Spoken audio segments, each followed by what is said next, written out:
So welcome back to Columbus, Ohio and the Split Rock Jumping Tour. It is Longines FEI Jumping World Cup week here in Ohio. The three-star World Cup Tour starting with today's speed competition, a Table A speed class.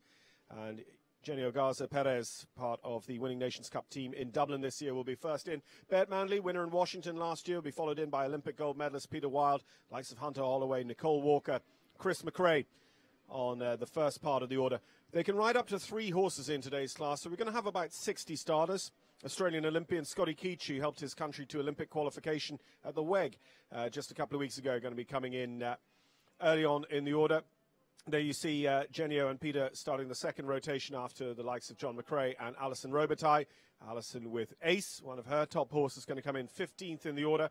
Molly Ashcawley, Molly, of course, the winner of the American Gold Cup World Cup qualifier just last weekend. Todd Minicus, who's been having a superb fortnight here in Columbus, Ohio, took a couple of 1-2s on the opening day of week 1 and is back here in full force with some placings earlier on today in the meter 35 open jumpers. Derek Braun, the founder and president of the Split Rock Jumping Tour, jumps in the 3-star World Cup class as well.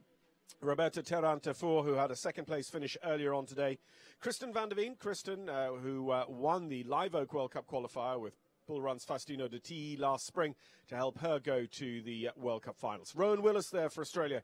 Rowan with Shark. Rowan was the winner of the Longines Nations Cup Jumping Show Grand Prix in Ocala, Florida this year, that 5-star Grand Prix, and then went on to help his country again with an individual top 12 finish in the World Games. Kevin Babbington, the winner of the first ever Split Rock Grand Prix, rides Shorapur at number 52 in the order.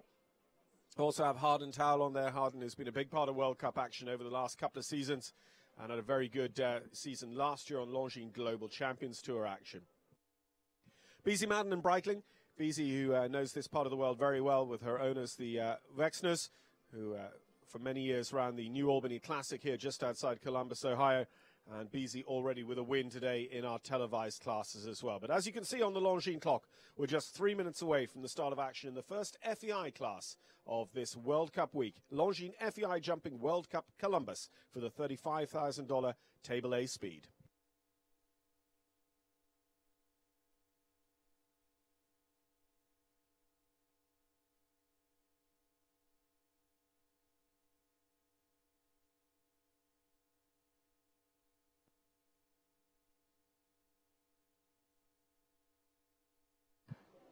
Well, we are just about to get underway with this $35,000 CSI 3-star. Alan, who is the course designer already this season at the World Cup qualifiers at Thunderbird in Langley, British Columbia, Canada, and at the American Gold Cup in Old Salem, New York last weekend, as well as being the designer for the Show Jumping World Championships at the FEI World Equestrian Games Tryon 2018. 79 seconds will be the time allowed over this 13-fence track, but actually it's going to be the fastest without faults that's going to take the lion's share of that $35,000 first prize. I've actually had a couple of opportunities to show already, so although this is the first FEI class, we should see most of them coming in here and having a cut at this, and with up to 3 horses per rider. Some will be just looking to get their horse from the start beam to the finish beam so that that horse is qualified and available for them on Sunday. We have a little bit more than 40 riders with us at the show, so tomorrow afternoon's class, the jump-off class, will act as a qualifier for Sunday's World Cup competition, and the best 40 athletes will qualify through. So competition will be on for places in Sunday's big class here at Split Rock for the Longines FEI Jumping World Cup, Columbus, Ohio.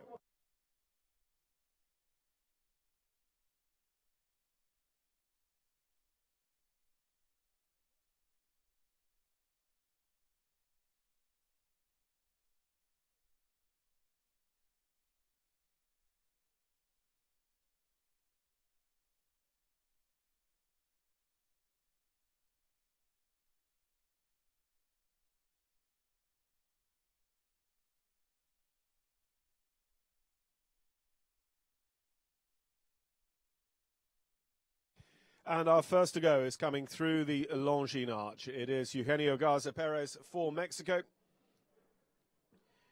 Eugenio with Victor Finn. And a good man to get us going, a very experienced competitor. Represented his country on Nations Cup duty this year in Dublin. Mexico with their first invitation in many, many years, and they really made it stick with a win in the famous Aga Khan competition, the Longines FEI Jumping Nations Cup of Ireland. Genio, a graduate of the North American Young Riders Program, he took the individual gold at those championships back in 2013.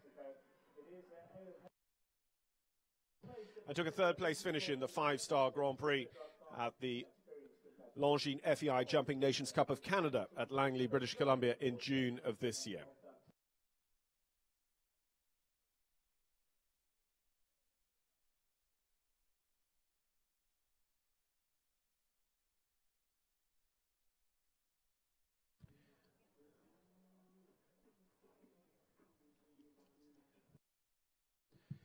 So Eugenio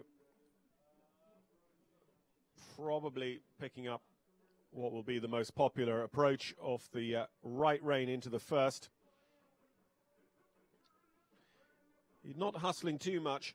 We were just talking through the course, so there's not a huge amount they can do different to each other over the first couple of jumps, just to introduce them into the course. Jumps that red and white oxer across the ring. Track set at meter 45 standard.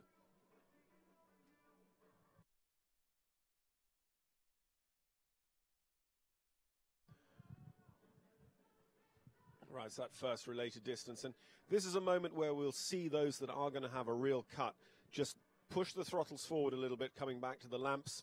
You see quite a long distance in there. Victor Finn really having to reach for the second part, the vertical on the out.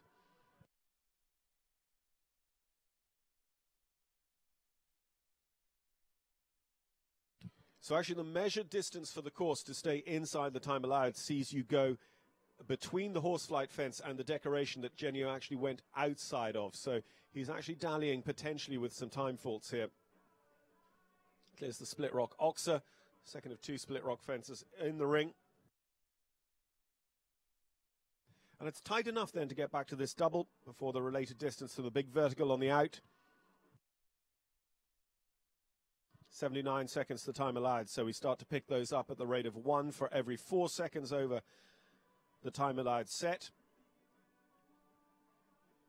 Just one more to go. It's the horseflight oxer, very square, maximum height, meter 45 to finish it off for Eugenio Garza. And it's going to be clear for jumping, but 4 for time.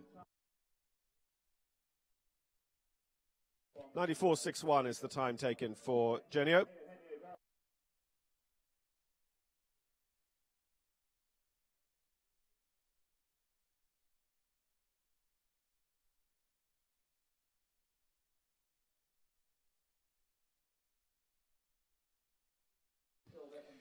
World Cup champion back in 2007.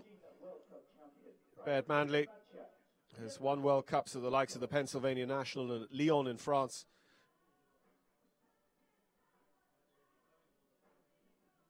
Last season he won at Washington. He was third at the National Horse Show and third also at the Live Oak International in Ocala, Florida to wrap up the East Coast season. Baird Manley with Grant Road partners Debacha by Veyron.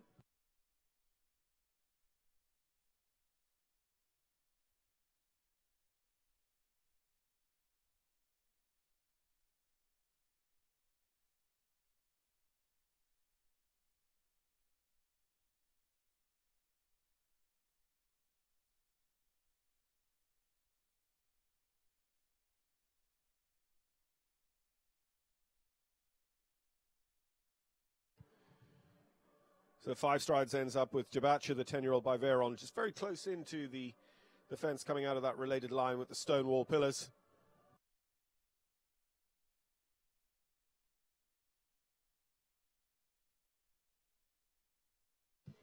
Be interesting to see now what Beat does through here, because of course the option is on to go the line that we saw in the meter 35 in reverse, to go very close around the Longines Island.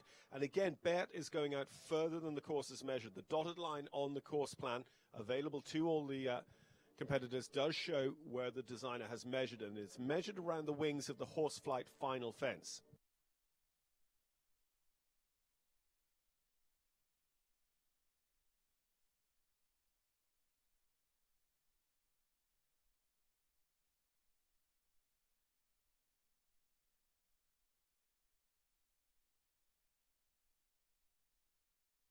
And looks like Beat's going to retire here without completing the round. So Baird Manley and Debacha retiring on course here in the $35,000 speed opener of the FEI Tour in Columbus, Ohio.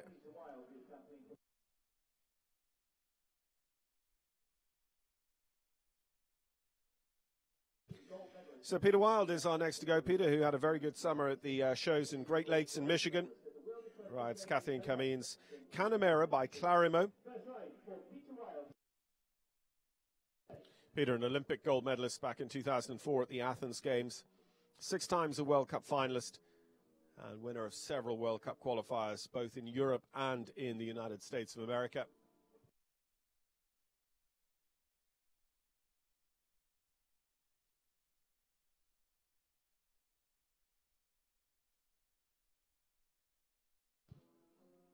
Speaking to Peter a few months back, and he was saying he has a really exciting string of horses, one of the most exciting he's ever had in his yard, and is seriously thinking about championship starts for the US again in years to come.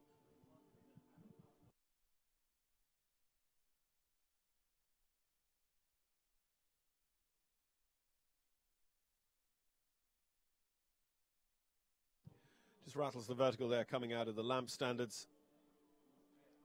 We'll see what line Peter is going to take here. He does knife across that fence. He's going to go in tighter than the others. He goes on the measured line, but of course there isn't a line yet to come inside the horse flight, right around that Longines fence, the Longines Island as it is, from watch face fence to watch face fence.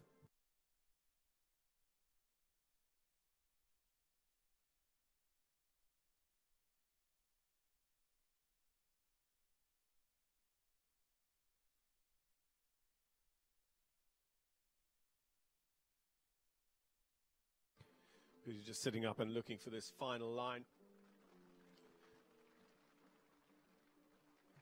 Just a dogleg bend on it, coming down to the Animo, and then back up to the horse flight, going towards the impressive VIP facility here. So into time. Clear jumping 4 time for Peter Wild and Canamera. 92.77. Of course, no jump off. This is a single round of jumping where faults and time will be the deciding factor.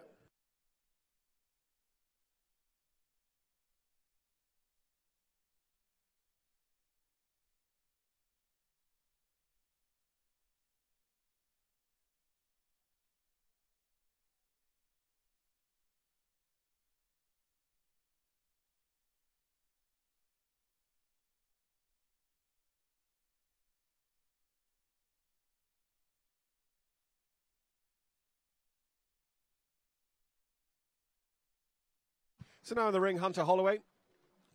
Hunter is also jumping at those Great Lakes shows this summer. Grand Prix winner in the Tryon Summer Series. And just like Peter Wild before, a former ASPCA Maclay champion.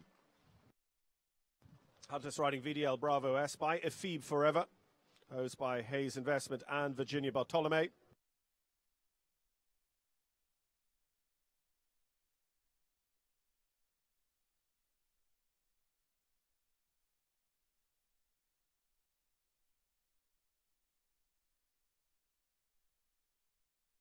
And this is the first to do it. Hunter is inside that line, makes it look very, very smooth, very achievable.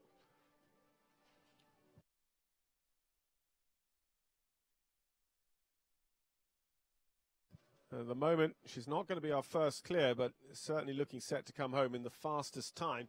And, of course, the best score in the clubhouse is a 4-faulter, but now it's 8 as the back rail comes off this double here in front of us at the jury box.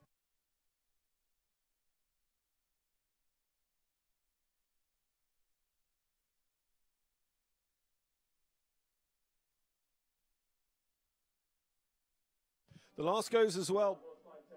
All oxers as well for Hunter Holloway. 3 oxers down on course. It's going to be 12 jumping. And the time, 75.43.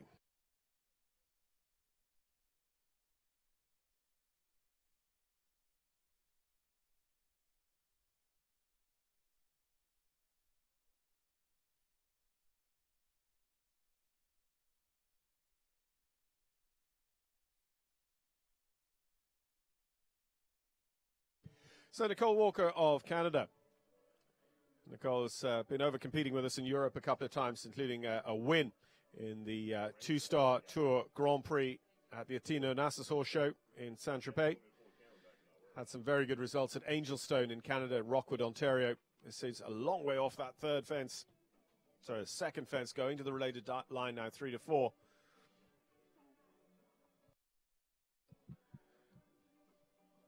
Just pushing because they wanted that better shape of jump. Ends up just really rolling the top of the vertical at fence 3, but it stays in place. Clear the lamp standards double. Now, is Nicole going to have a cut at this? Yes, she is.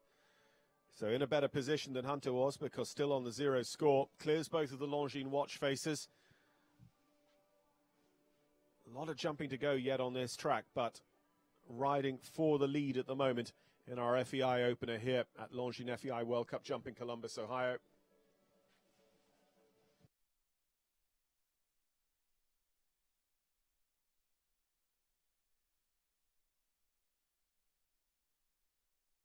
Goes down there on 5 to the Animo. It doesn't work. The risk is too much. Has the 4/4. It's going to be a fast 4. It will go into the lead, but it's beatable. 71.38.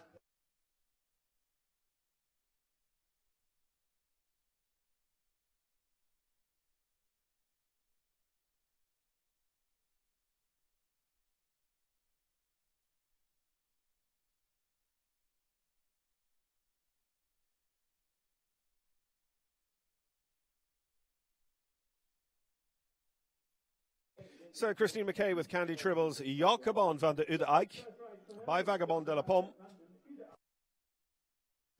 US Nations Cup rider and Pan Am Games medalist, Chris McRae. Nations Cup teams in recent years at Jalapa in Mexico and Thunderbird in Langley, British Columbia, Canada.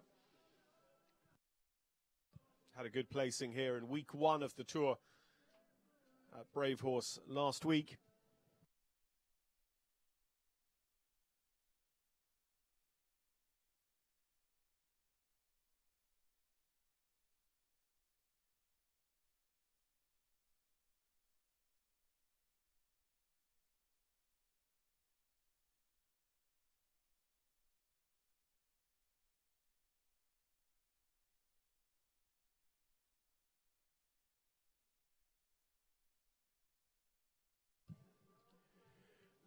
So clear to date for Christine McRae. And is going to take this inside line. I mean, it has to be taken if you want to have a chance of winning this class, but no one yet has done it while staying on a 0 score. We've had a couple jump clear over the fences, but doing it with quite a few time faults. That was Eugenio Garza and Peter Wilde. Who can put it all together? Can Christine McRae be the first to do so? 3 times a World Cup finalist, just a little bit off the second part of the double here in front of us at 9. But it's all in good shape at the moment. 3 more fences to go.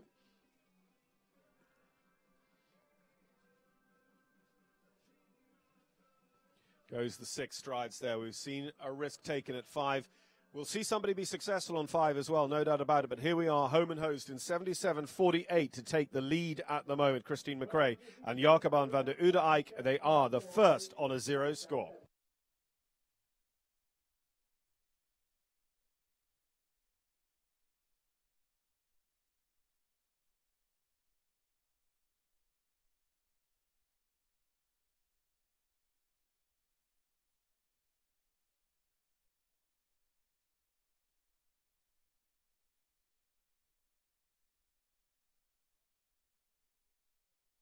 Well, next to go, Irish Olympian Kevin Babbington with Deborah Wyckoff. Super chilled by Galvin Clover.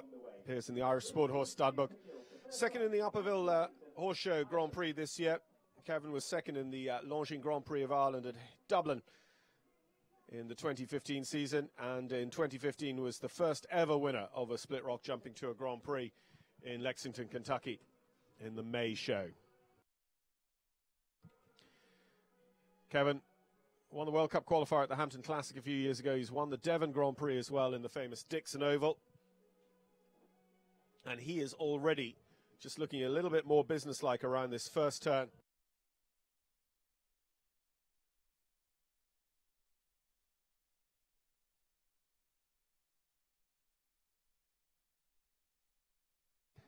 just a little bit of wavering from the horse there, Kevin, just making him concentrate, get straight down that line. 77.48 feels pretty beatable from the field of horses and riders we have here in the FEI Tour in Columbus, Ohio.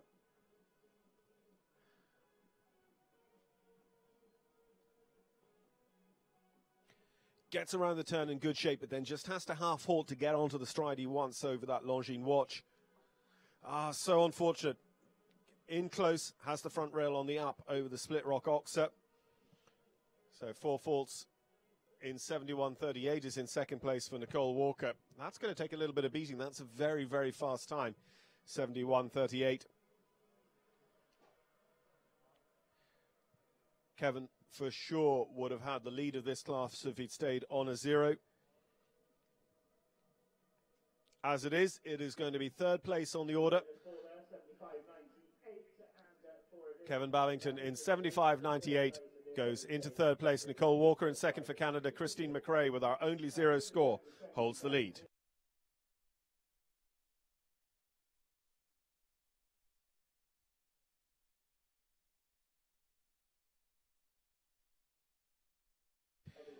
Seoul Olympian in 88 as an eventer. Rio Olympian as a show jumper for Australia. Scott Keach with Abrahamson Equestrians.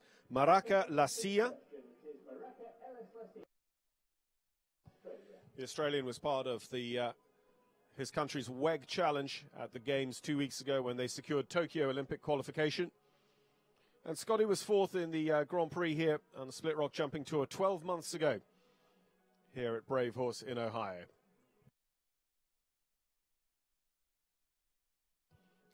This summer, Scott also took a runner-up spot in a 5-star Grand Prix at the Balmoral Park venue in Illinois.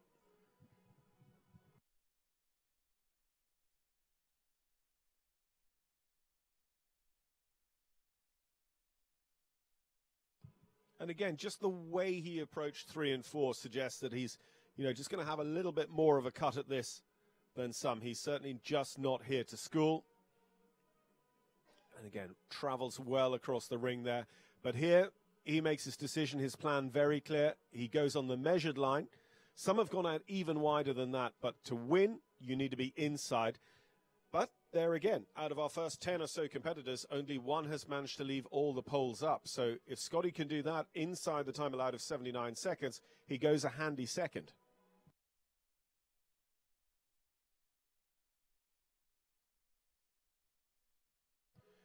Just pushes the bar on the purple and white vertical at the end of that line. It stays in place, looking on his final line here with this bowing line.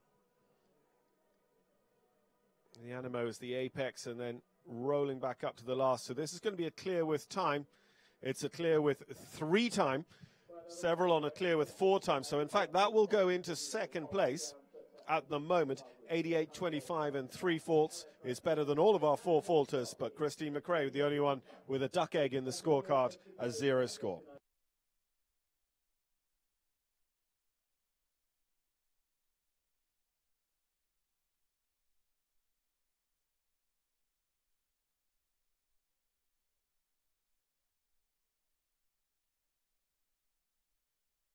Juan Manuel Bolanos Barrios and Magnolia Mystic Surprise are our next to go.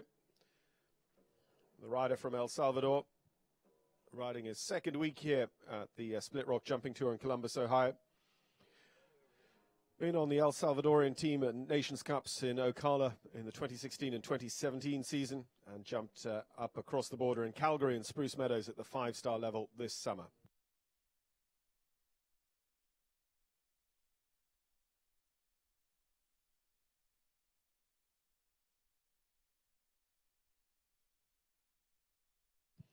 Magnolia Mystic Rose, 9-year-old mare, just not quite understanding what was happening there, going around the 11th fence, the green, on the way to the red and white oxer. Again, once again, Juan Manuel just has to push a little bit out of the turn to get it to lock onto the jump and really read it.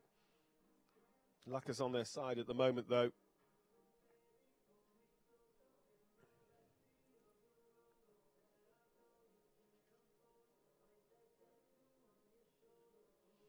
And that's worked out for them well, just seeing a stride there from about 5 out, because in previous places where he has just taken that little check on the way in. The horse has overreacted to the check, leaving him with quite a bit of work to do into the base of the jump.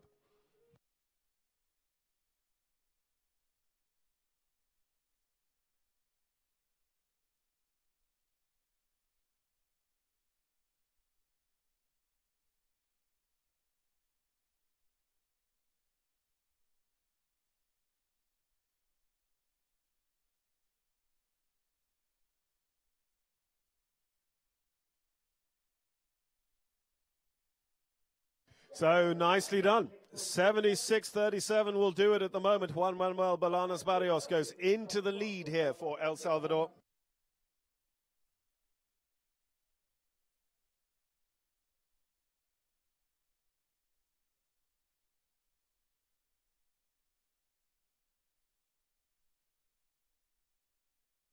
So 2 with a 0 score. 0 all the way for Chris McRae in second place in the United States of America. El Salvador now with the whip hand with Juan Manuel Bolaños Barrios as we welcome Eve Jobs. Eve with Limbridge by Limbus out of a Cambridge mare. Eve Jobs owns and rides. Grand Prix winner at Split Rock in May of 2017. The show down in Lexington, Kentucky at Derek's home farm. Top 10 in the 5-Star Nations Cup Grand Prix. Thunderbird in Langley, British Columbia this year. That's the Longines FEI Jumping Nations Cup of Canada.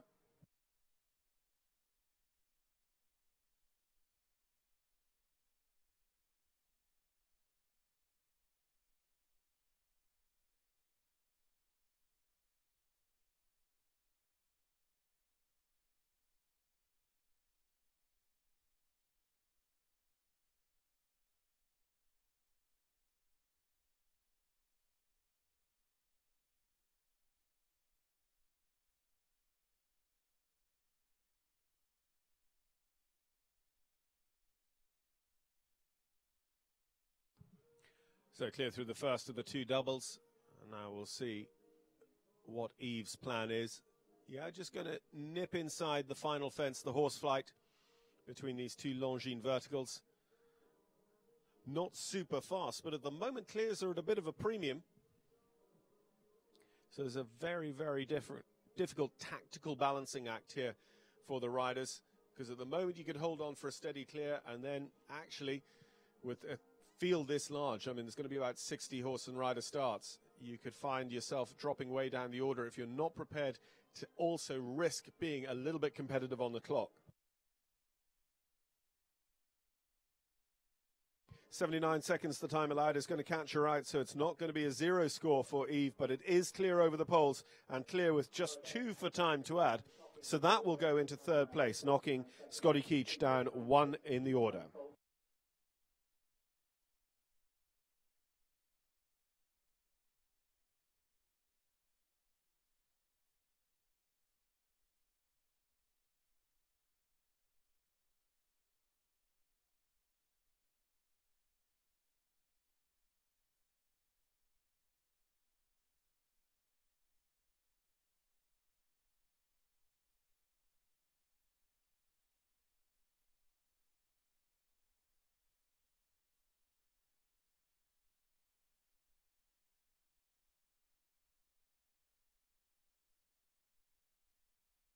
So quite a veteran of the field now, the 16-year-old Cade, the heartbreaker horse out of a Darko mare. Abigail McArdle riding for David McArdle for the United States of America, and straight off to a flying start here as well.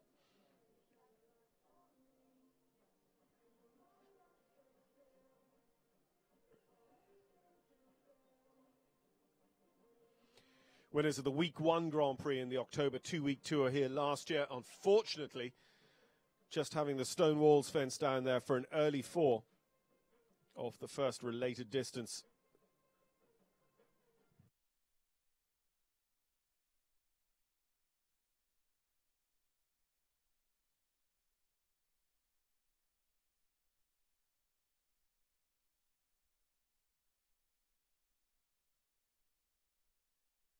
And looks like she's just going to pull up there, Abigail McArdle and Cade.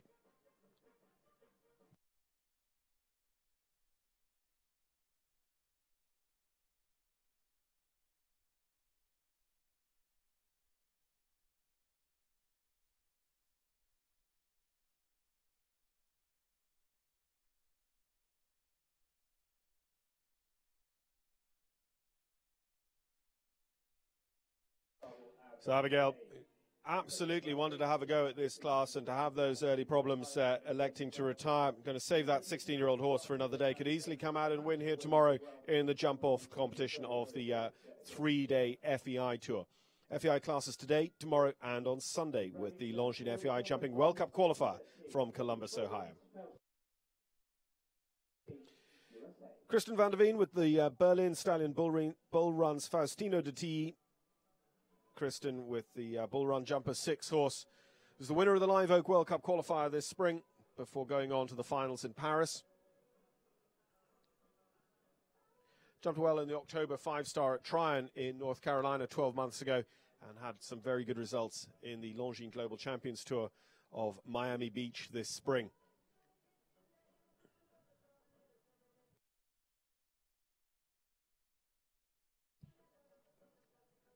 Kirsten was sort of right in the mix in the Gold Cup in upstate New York this time last year as well.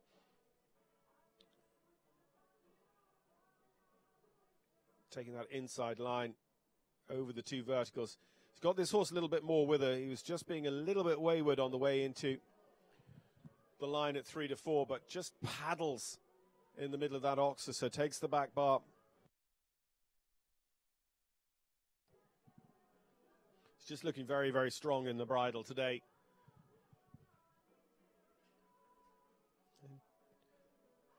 It's the first breeding stallion that Kirsten has sort of ridden to high competition level, and you know, they can be moderately unpredictable about how much warm-up they might need, but just look at the time though. 12 faults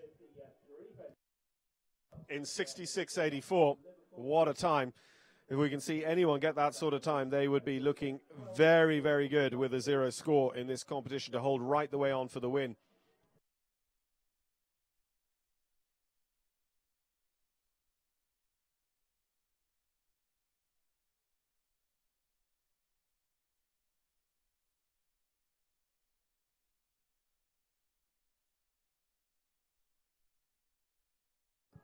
So Matthias Tromp with Swede Ventures, Chicago, Hoff Eversem. Matthias still in the under-25 rankings, took a podium finish third in the Longines FEI Jumping World Cup New York last week at the American Gold Cup. Twice a team gold medalist at Young Riders and top 10s this year in the Grand Prix at Great Lakes in Michigan and at Balmoral Park at the 5-star level in Illinois.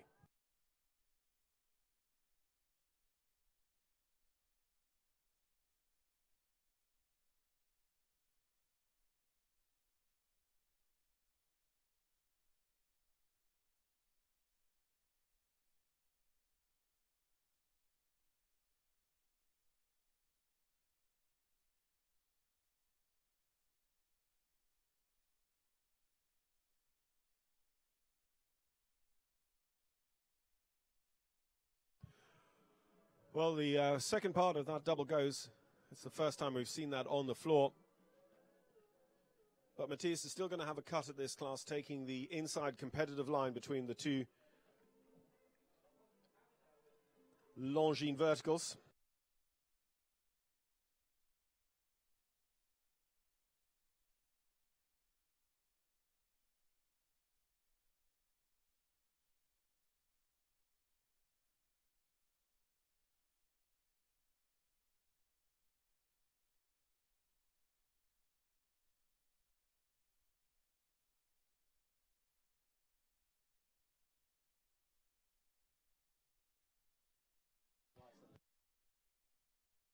So coming in with 2 for time as well, 12 for jumping and 2 for time, 84.95 for Matthias Tromp and Chicago Hoff Eversem.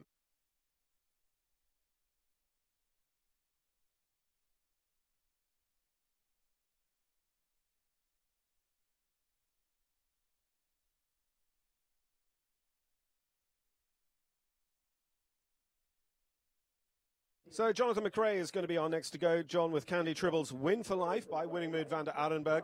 Winner of the Saugerties Million in September this year and a former winner of a Grand Prix at Split Rock Jumping in October 2015. With me in the booth now is Scotty Keach. Scotty, we saw you with your first of 2 rides there earlier on, just picking up a few for time. I mean, there must be so many different tactics at play for riders in a class like this at the beginning of the show. Yeah, definitely, John. For her specifically, there are a couple of right-hand turns that I was just trying to get organised, so I went a little wider, like I went around the jump just here back onto the Longines. But so for me personally, that was certainly what was important to me for the first round of the weekend. Well, Jonathan's going through the start beams here like he means business. Are we a little bit surprised by how many poles are falling in a speed class? Yes and no, because Alan's courses, you get rails everywhere usually. And it's just, he's one of those magic builders that can manage to do that when you don't really think that it's going to happen. So just watching John McRae win for life there through that first related line, turning back to the double. And, you know, where's the real meat of this course? Where do you feel busiest as a rider? Certainly the last line, and a little bit now coming vertical to vertical, back onto the split rock, and then the related 8 or 9 to this double here to the 4. So basically, it's pretty much the last 2/3 of the course. Once you jump the first few, then every stride counts.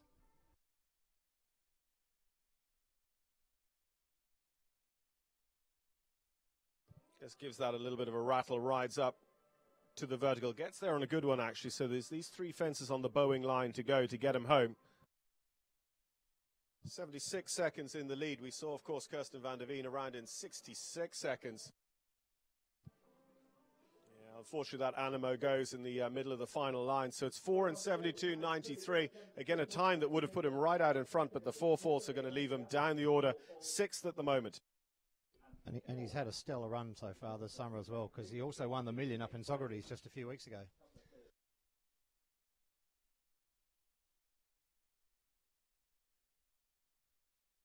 So Juan Manuel Bolaños Barrios leads in 76.37, but those very, very fast times coming in from the likes of Kirsten van der Veen, 66.84. We'll see if anyone can get close to that. We go on to Alison Robitaille. Alison, who is a World Cup finalist in Paris this spring after a great run of top results at Washington, Del Mar and Las Vegas last season. And Alison was 5th in the 5-Star Nations Cup Grand Prix at Ocala, Florida this spring in Longines FEI Nations Cup jumping action. And this is a good horse for her. Ace, 13 years old now, by Berlin, owned by Bertram and Diana Firestone.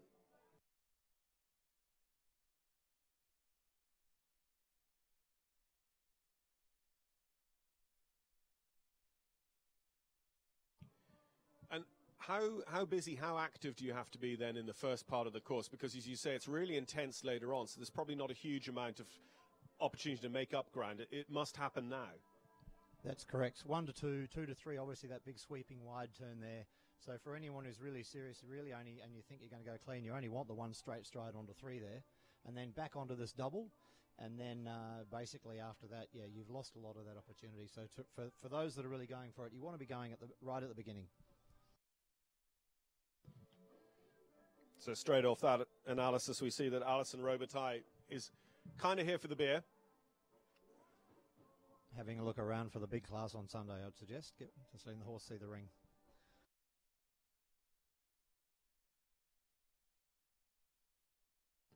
And just conducting a little bit of an experiment with Ace there into the Longines, and just off the way she rode very, very collected around the corner. He then didn't give her what she wanted, so she pulled up. So that was very much her training this horse in preparation for what's to come. And of course, you know, this is essentially a 1-round, very long course jump off, and you're looking to go up through the gears, up and down the gears that you would want for a jump off. We have a jump off class tomorrow, and we have the World Cup on Sunday.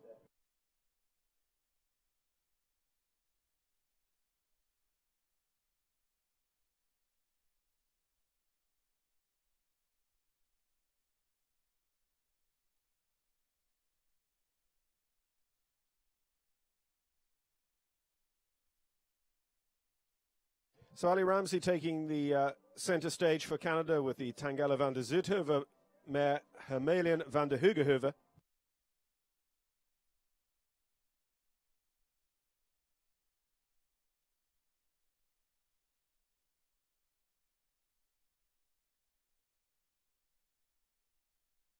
It's quite a tight approach to come into the first fence from this direction, but I mean, the horses will naturally change over a jump, so this is the way you want to come to have them land on the left lead going onwards to 2. I think so. I came in off the long approach, but I still came off the right leg. And yeah, I think so, because then they're already, it's easier to have them land on the left leg and not go out through the right shoulder after in those first couple of strides. We saw this very combination jumping in the Gold Cup last weekend in Longines FEI Jumping World Cup New York, taking an 8 in the first round there on the Sunday class. And that was an Alan Wade design track as well on the big grass field at Old Salem.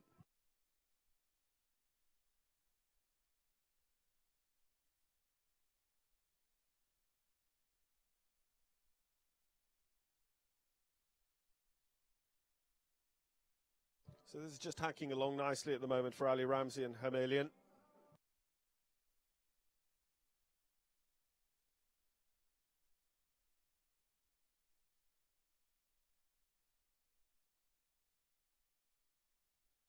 There's certainly a couple who show their ability to jump much more than this. Meter 45 today, it'll be meter 60 come Sunday afternoon.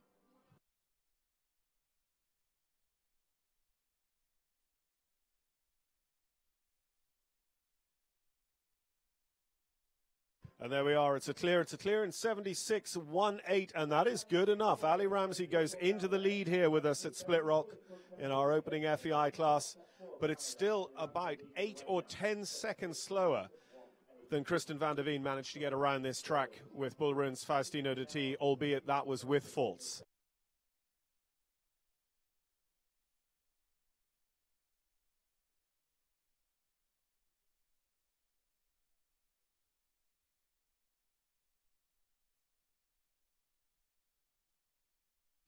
So back to Eugenio Garza.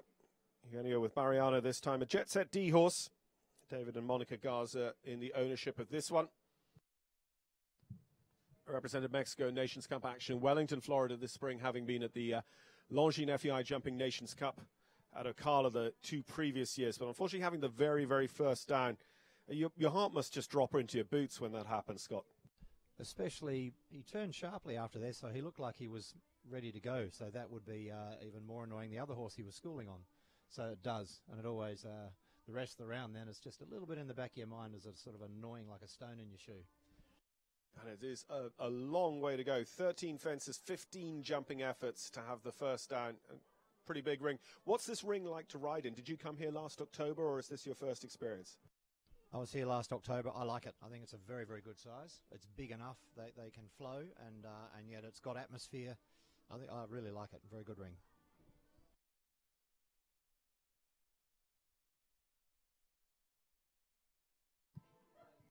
So on now to his final line. This is the first of 3 for Eugenio. And he'd love to be competitive on all 3. As you say, just schooling the first one, he has a pole down close to home as well. So this one will come home on 8. But again, it's been through the start and finish beams. It is available for him on Sunday if he's one of the 40 athletes to qualify.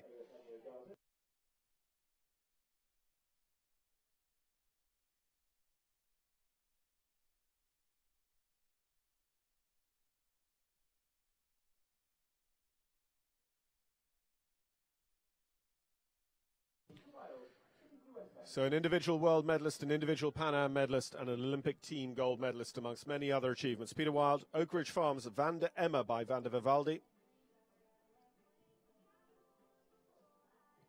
First 2 rides for Peter, both mares. Of course, we saw a chestnut mare of all things take the world title in Tryon a fortnight ago.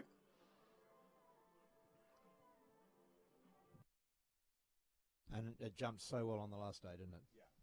I mean, the only combination that didn't touch a pole all week, you know, which if that isn't worth a gold in a competition like that over so many days of jumping.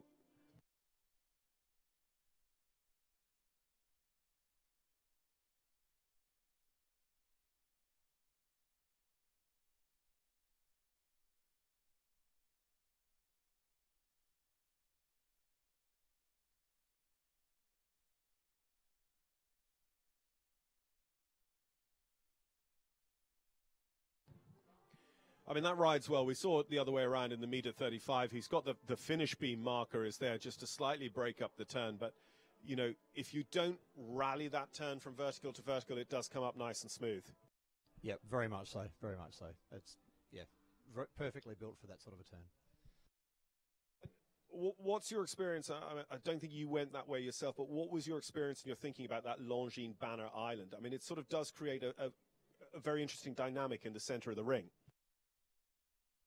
Yeah, I mean, I think it just adds atmosphere. There are some horses that have been a bit looking at it a bit weird, but for my horse, she was good, and it was a bit of a good test for her. My younger green horse that's coming in later, he'll probably have a bit of a look at it, so it'll be interesting. I don't know what to expect for that.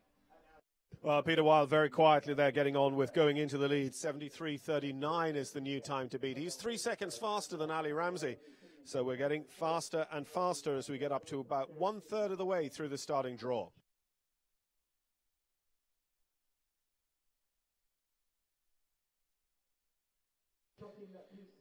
So Molly Ashcawley, the winner of the American Gold Cup, already 2 times a World Cup finalist in her career. Is she on her way to her 3rd World Cup finals in Gothenburg next spring? She's been a career winner of the Devon Grand Prix, the Tampa World Cup qualifier, and 2 times the winner of the American Invitational. Picabella Chopin PC and Molly Ashcawley for the United States of America.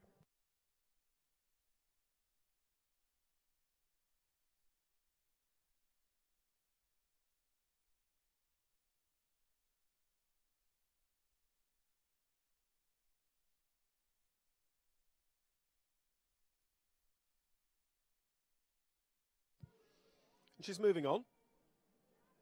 Certainly is.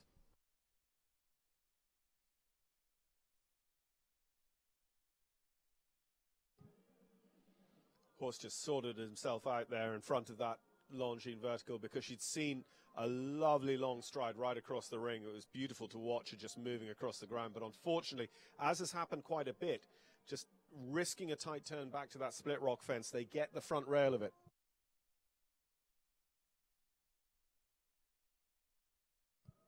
And then it became a little bit of a hit and hurry. She moved up the pace perhaps even a little bit more and ended up having the vertical out of that line here in front of the jury box. Just the horse flight to go, coming home on 8/4. Look at this time, 68.49 seconds. What a great time for Molly Ashcawley, but it is going to leave her down the order 11th position with the 2 on the ground.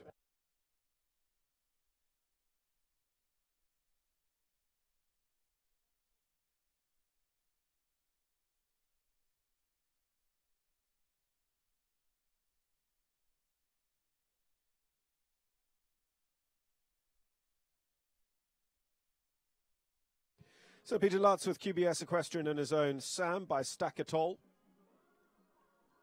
Peter, who had a 4th place finish in the Week 5 5-star Grand Prix at Winter Equestrian Festival this year. And that was only through time faults, actually, that kept him out of the jump-off on that occasion. Bert Mandley was on the podium. Keane O'Connor ended up on the podium as well in that class. Peter was a Nations Cup team rider and Grand Prix top 10 at Jalapa this year and is another former winner of the ASPCA Maclay Medal in our field here at Split Rock.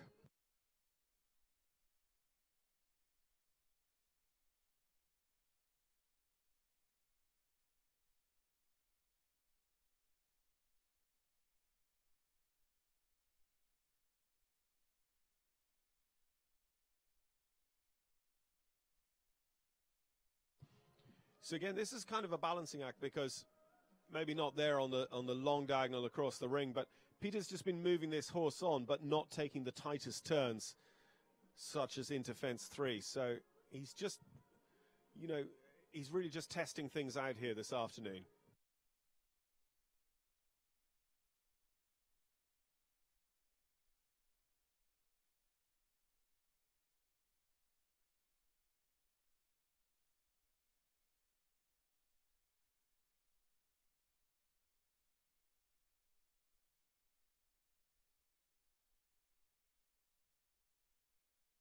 And 1 more to go to bring it home clean.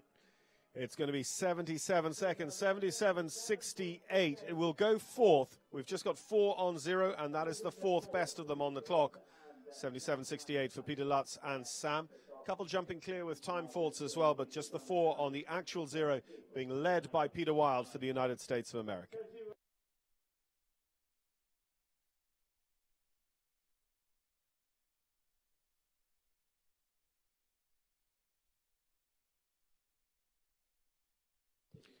Winning her second World Cup title in Paris in April, Beezie Madden. Beezie with Abigail Wexner's Chin Hin Darren Core by Taran de la Pont. Already a winner here this afternoon in the open jumpers. What can she do in our FEI division? Is she on her way to yet another World Cup qualifier win come Sunday afternoon?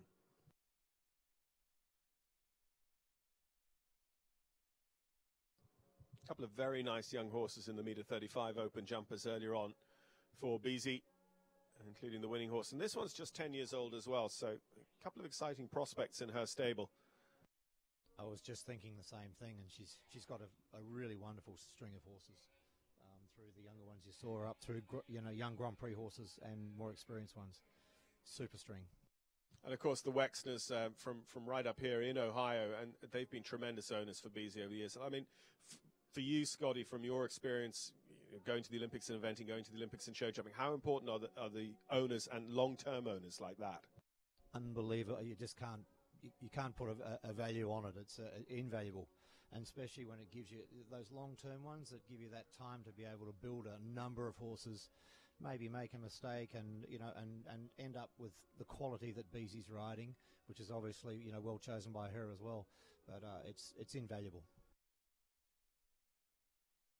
Well, Beezie and husband John, they can certainly pick a horse, and she can certainly ride him when she has him. And, she's achieved a lot as well on horses that other people might have thought were not just the quality to go all the way. Beezie adds an awful lot of quality to the mixture. Yep, no doubt about that.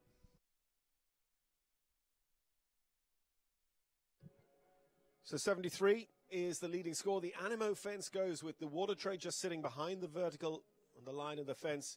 It's gone a few times, and this was a very good time, 72.55, but with the 4 faults, she'll be down the order. Beezie will take over 8th position.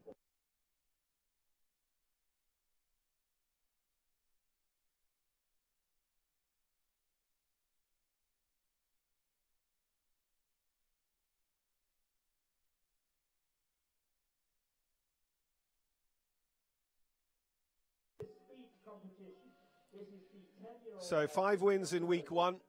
He took 2 1-2s on day 1 of the first week here in Columbus, Ohio. Todd Minicus in the ribbons earlier on today in our meter 35 open class as well. He rides Indy van der Roten this afternoon. Todd, who's been a Pan Am Games medalist for the US, 9 times a World Cup finalist, and most recent World Cup qualifier win came at Live Oak in 27, a win he actually needed to take him to the finals. If he had come second at that qualifier, he wouldn't have made the finals. But just glances the top off the very first, Scott. Yep. Obviously, he was out for to go quickly, and just front toe, just push the top rail out.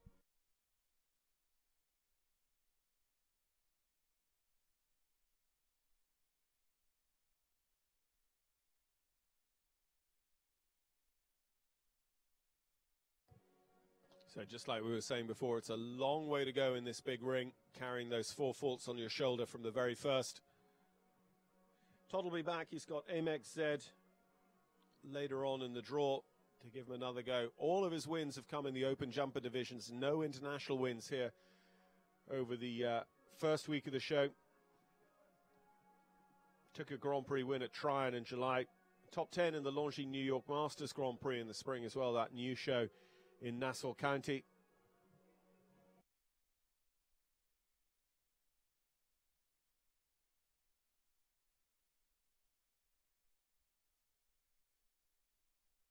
And a good fast 4 faults, 73.15.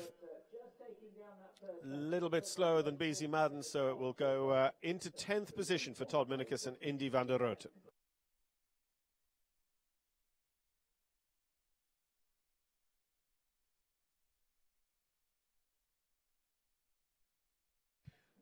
So career World Cup champion and Olympic medalist Beat Mandley. Beat with Chiara Mir.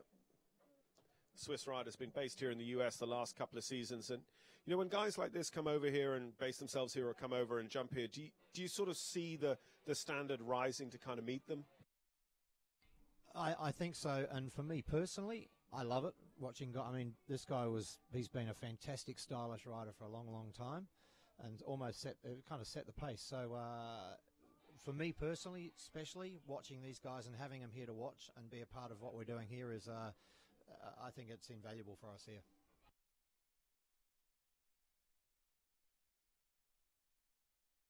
So Kiara Mir just turning back to the double with the lamps at 5.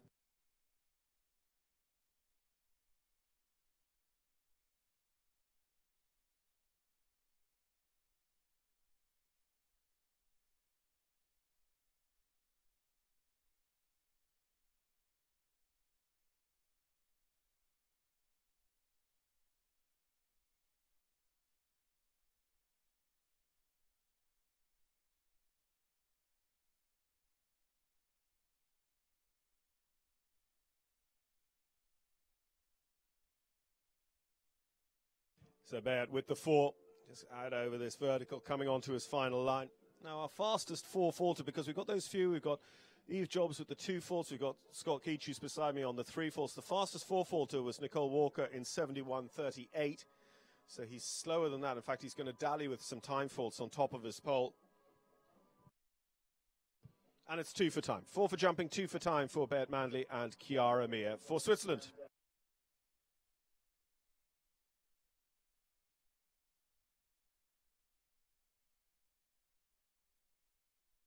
Winner of the Week 1 Grand Prix, individual 12th at the World Games, and winner of the 5-star Grand Prix at the Longines FEI Jumping Nations Cup in Ocala, Florida this spring. Rowan Willis, Rowan with Dinah Posford, Rowan Willis's Evers W on this occasion. And this is another man who's, he really interestingly, he won a couple of Grand Prix over in Europe last year and came over this spring with Blue Movie, absolutely aiming for that Ocala Grand Prix, and you'd hope to be a Nations Cup team there as well. But, I mean, he's sort of set North America alight, and he's been a very welcome addition. Yeah, he came over and visited me the year before, had a bit of a look around. We had a bit of a chat, and I sort of encouraged him to come over with that horse, well, to come over especially with that horse. And he certainly was ready to go. He'd won a good 4-star in Europe, but it's been a fantastic year for him. The second in the million in California earlier in the year as well, and did really well up at Spruce. And he's a super rider and very competitive, and it's a pleasure for me to have him here as another Australian. Rowan taking the win with Shark last weekend in that Grand Prix. It was a 4-way jump off, a very, very competitive jump off indeed for the Grand Prix here last Sunday.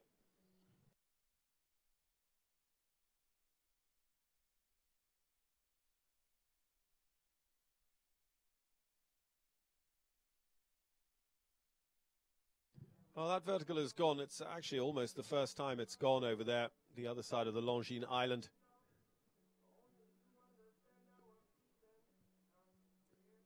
Whilst Rowan wasn't necessarily on the afterburners, he wasn't at full throttle. He's quite deceptively moving forward. This is a big striding horse, just taking the back rail there out of the double. It is a very big step, and he just naturally, Rowan rides with a real motor. So even when he's cruising around, he usually is making good time.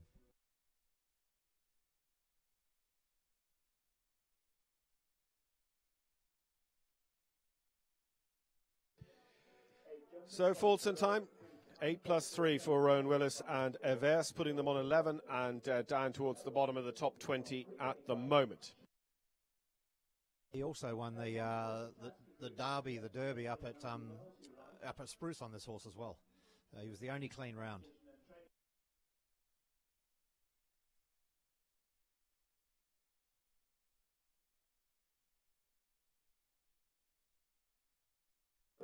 So next to take up the challenge, Andrew Wells with the Itasca Group's Primo Troy by Clinton. VDL Arkansas, the Damsar in this one. Listed in the Irish Sport Horse Stud Book. Andrew jumped well at the Winter Equestrian Festival this spring and has been a Split Rock Jumping Tour regular. And picked up World Cup points last weekend at the Gold Cup.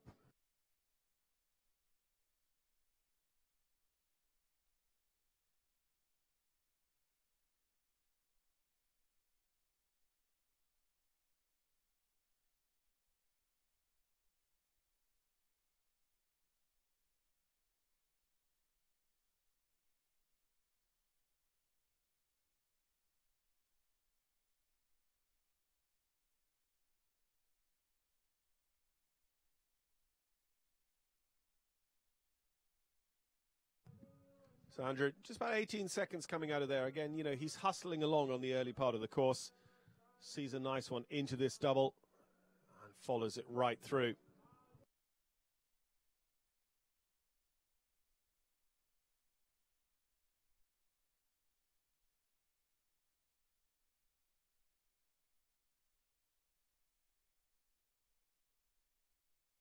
It's just, I mean, that whole 360 degrees, because that fence is right by the first Longines. You're going very quick, you're losing the back end, and the back end's so important. It's so true. Even with my horse, I had to go a little wide to get the change, but even there, I felt 5 strides out. She got a little weak going away from the gate as well. It's just classic Alan Wade. Very, very clever building. Great time on the clock, 71.06, but it is 4 faults for Andrew Wells and Primo Troy. And that will be the fastest 4 faulter. It will go into 7th position.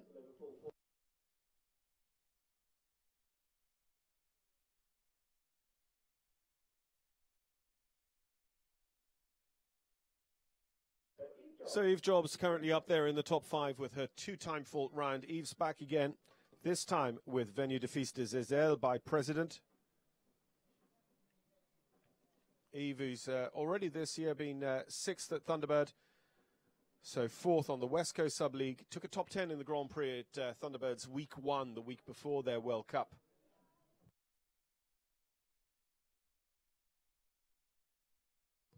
Just 18 months ago, taking her first International Grand Prix win on Split Rock soil in Lexington, Kentucky.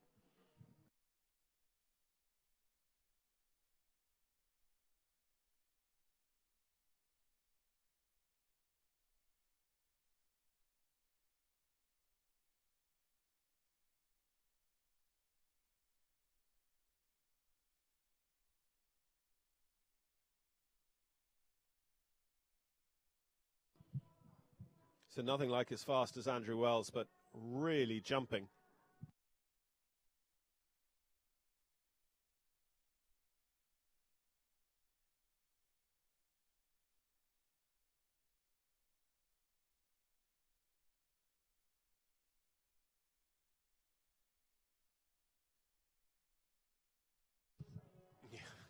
Pretty lucky there at the front rail. I mean, the horse would be absolutely delighted to finally get to change onto the left leader after that Split Rock Oxer.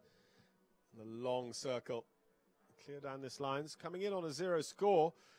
Is the time going to catch her out again, though? That's the only question.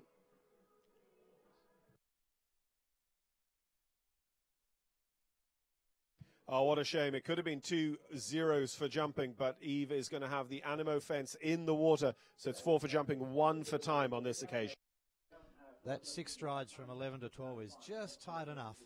And that Liverpool there, set out the back of it, is just enough with the tight 6 to have that rail come down a lot.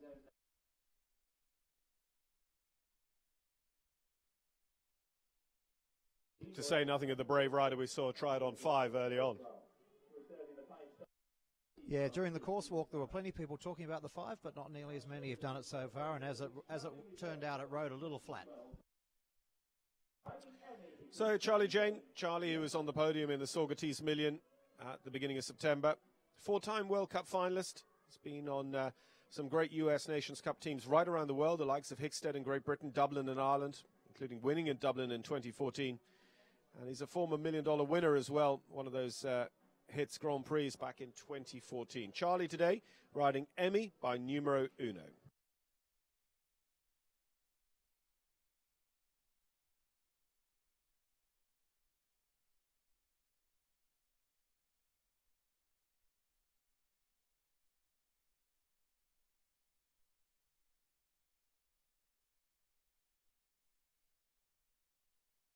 Just see Charlie's being a little bit more aggressive than the mare is at the moment, just fussing a little bit between these first couple of fences, and it's costing him time, and he's really having to power away from the in-gate and nothing, and they have to ring the bell because he's knocked that top rail as a result of the disobedience. So that's going to be 6 seconds added. But just a 9-year-old mare, and I mean, Charlie felt he was on one he could have a go on, but she just wasn't reacting for him, Scott. Yeah, whether it was the gate, whether it was a little bit the bridle or whatever, but then she didn't move up, and then all of a sudden that distance he had sort of evaporated on him, and he had to add one more.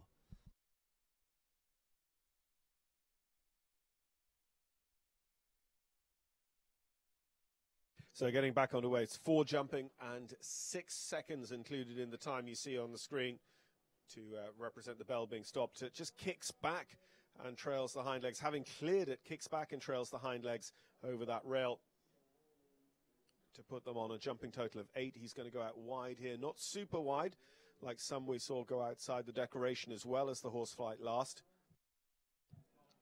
And that's unfortunate, just not really getting off the ground and taking that vertical in front.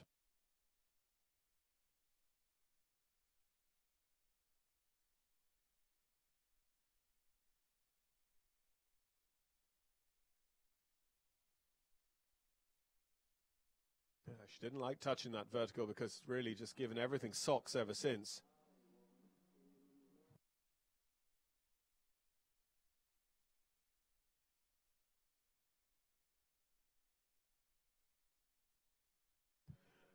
So not a great classical shape over the Animo either. Maybe just looking a little bit down into the water trace, so catches that behind. So it's a tough old go for Charlie. It's going to be 20 in total.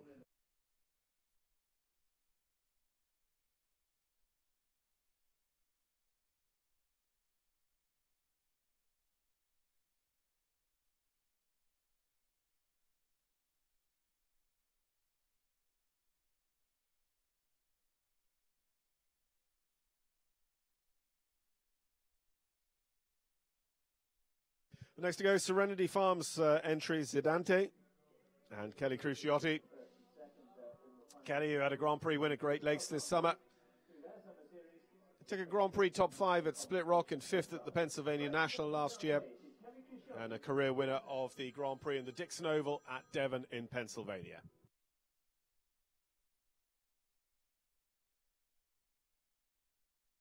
So we've got 4 clears at the moment. Peter Wild is our fastest in 73.39. Ali Ramsey, Christine McRae, and Peter Lutz all on those zeros.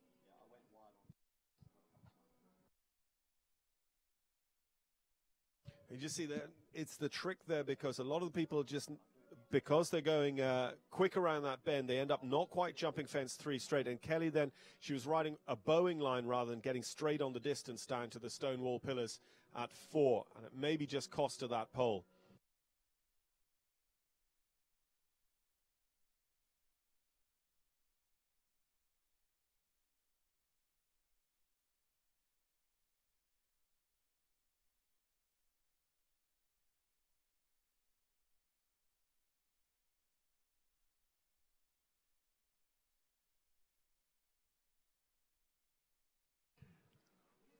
Just choosing their line from the Split Rock into this double and not quite on a true stride.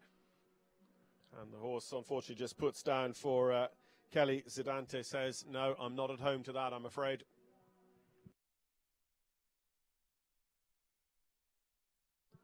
Actually, there's a big effort inside this double as well. I mean, it'd be meter 45 in, it'd be meter 45 probably square coming out here.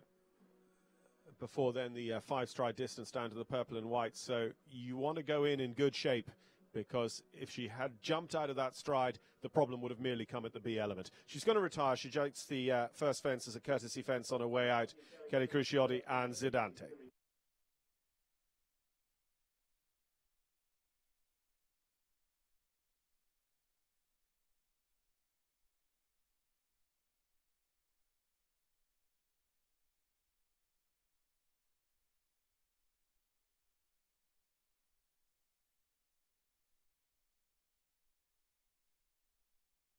So next to go, Ali Wolf, Grand Prix winner at Upperville in Virginia this year. Top 10 in Grand Prix at Tryon, Great Lakes, and the Saugerties Million.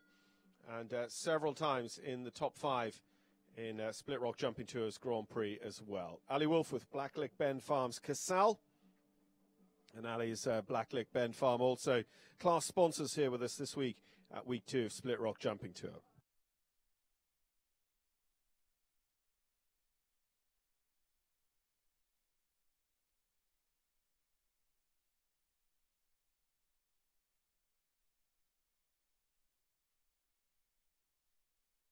You just see the rider's demeanour landing over the first, just forward, hunting for the next, and really moving up around here. Lucky pushed that right to the edge of the cup. So it rolls back for a at the Brave Horse fence up at 3.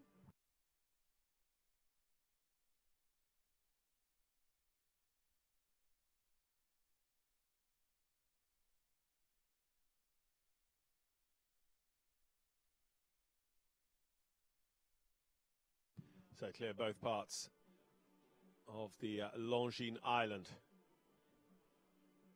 And answers the final question of that part of the course as well, the split rock oxer, but gets a lot straighter for it than some. So she's scrubbed a little bit of the time advantage she made up earlier on by really making sure of that split rock oxer, really making sure of her approach to this double. She was a stride maybe further away from it than some.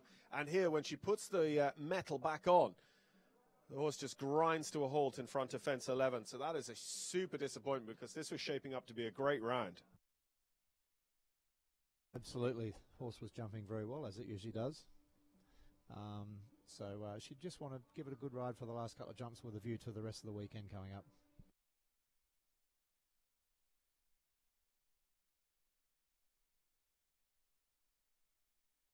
So we'll get Ali finished here in just a moment. 2 more to go before we're going to take a drag break here at Split Rock. We're at the Brave Horse facility in Columbus, Ohio.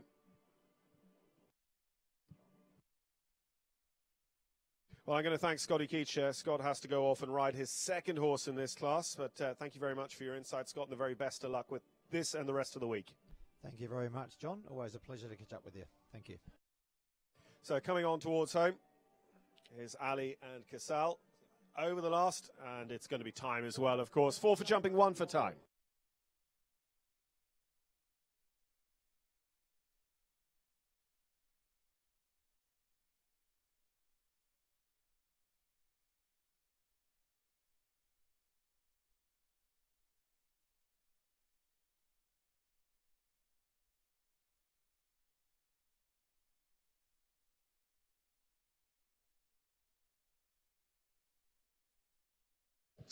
So Derek Braun and Colour Your Day next to go. Derek with the Split Rock Farm entry.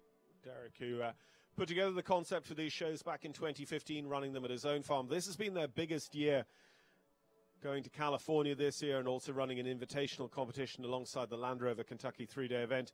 And this is their second year in Columbus, Ohio as well. And Derek, who's represented the U.S. on Nations Cup teams, has been riding out west this spring, riding in California, and took a very good Grand Prix win in Colorado during the summer as well.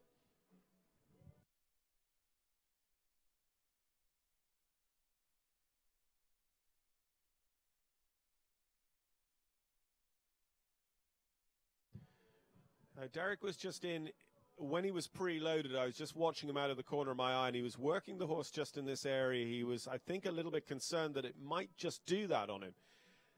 So that is 4 faults, and of course a bit of time scrubbed as well for Derek and Colour Your Day.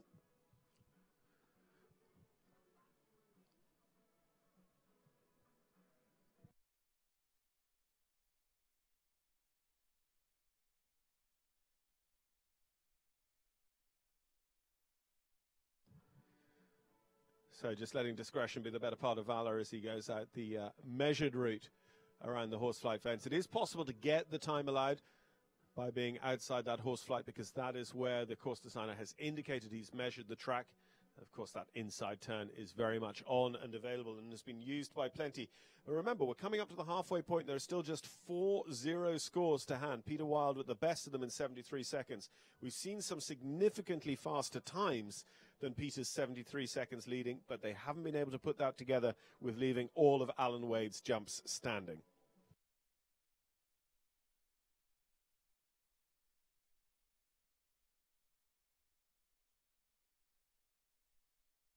So faults and time, and it's going to add up to a total of 18 for Derek Braun and Colour Your Day.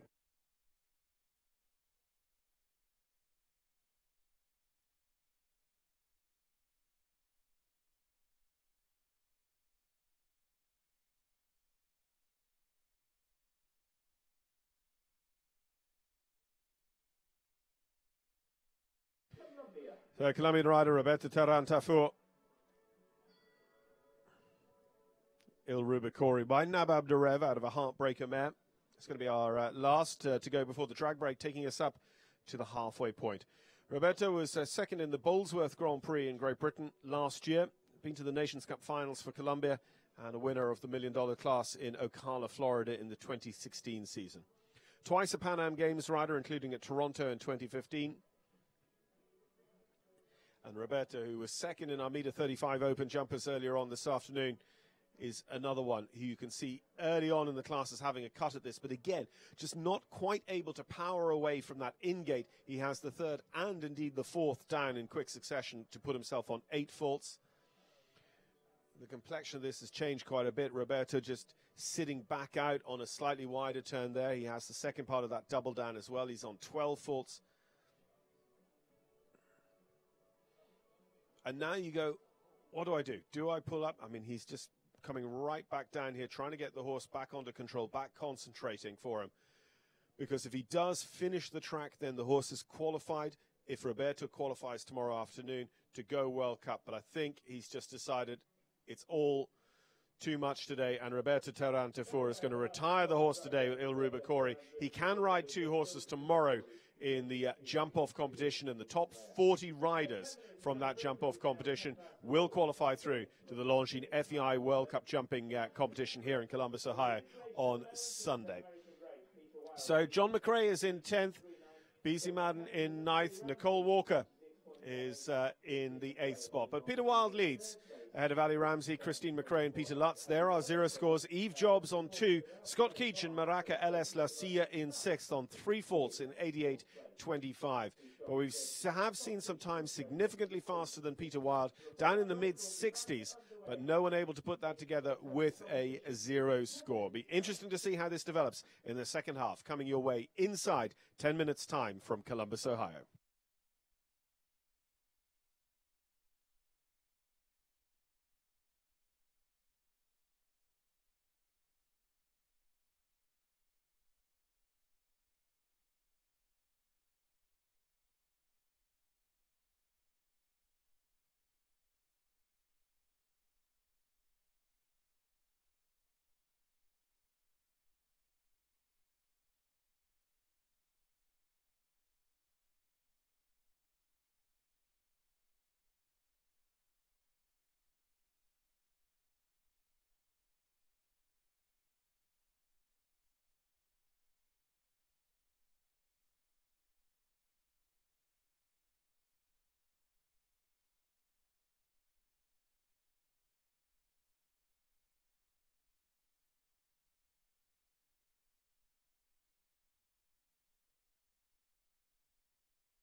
Hello and welcome back to Columbus, Ohio. It's the Longines FEI Jumping World Cup week here at Split Rock.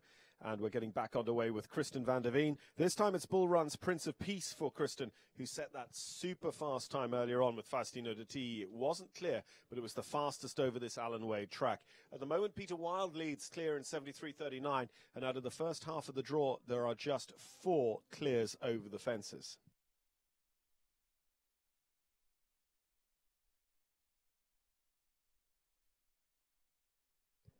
Again, Kristen having a decent cut at this as she jumps through the lamps. And this is a really intense part of the course now. She's going to go the inside line right around the Longines Island between the 2 watch face verticals. And they carry on the right-hand circle.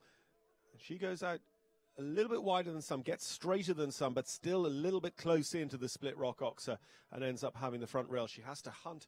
And just hear her going to the voice a little bit on her way into the double and clear down this line. So it's on 4 faults.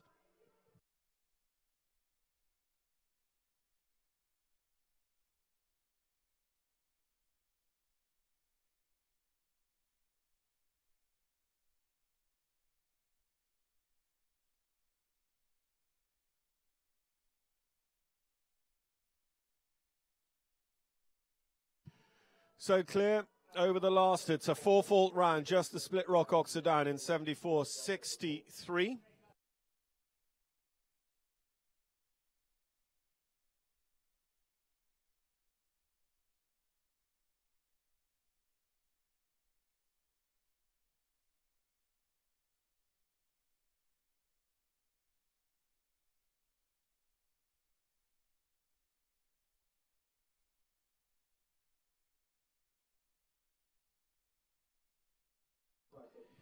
So Teresa Irwin is next to go. Taser for Australia with Holberg Equestrians Evita by Tangela van der Zoethoeven. Taser jumping here for the 2nd week in a row at Columbus, Ohio. Last jumped World Cup at the Live Oak International in Ocala, Florida back in the 2015 season.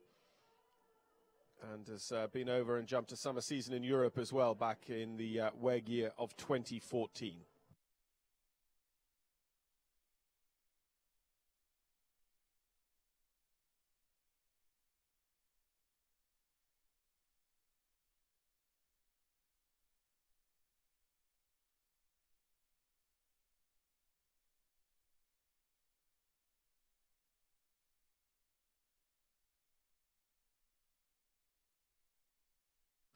So it's really incumbent upon the riders that if they want to be competitive, they've got to really move on in this early open galloping section of the course because it becomes so much more intense after the lamps double. And about 2/3 of the course doesn't really give them a huge opportunity to make up ground. Taser here is just not necessarily going all that fast, but could also be looking to protect a clear. Remember, the first half of the draw gave us just 4 clear rounds. So there could be a ribbon for a 0 here quite easily by the end of the afternoon in this opening FEI class. It's a $35,000 class as well, so Longines ranking points on offer too. They have 2 options there, whether they turn tight in around the Longines triangular island with the clock in the center or go out around the horseflight fence. Really rolls that pole. Now, those poles in the Split Rock fence, they also have horizontal stripes on them. You'll know if you listen to me a lot that I have a real bête noire about those horizontal stripes. They make the fence quite difficult to read the total height of it. And we do see them have quite a big influence on classes. But this is coming home on a 0, except that 79 seconds is the time allowed. So it's into time. Eve Jobs had 2 for time to sit in 5th place. And now this takes over 5th. It's just 1 for time for Taser in 82.40.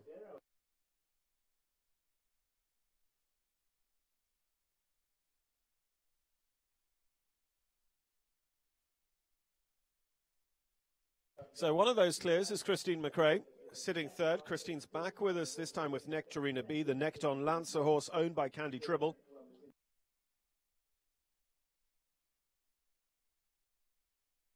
Second of 3 rides in the competition for Christine.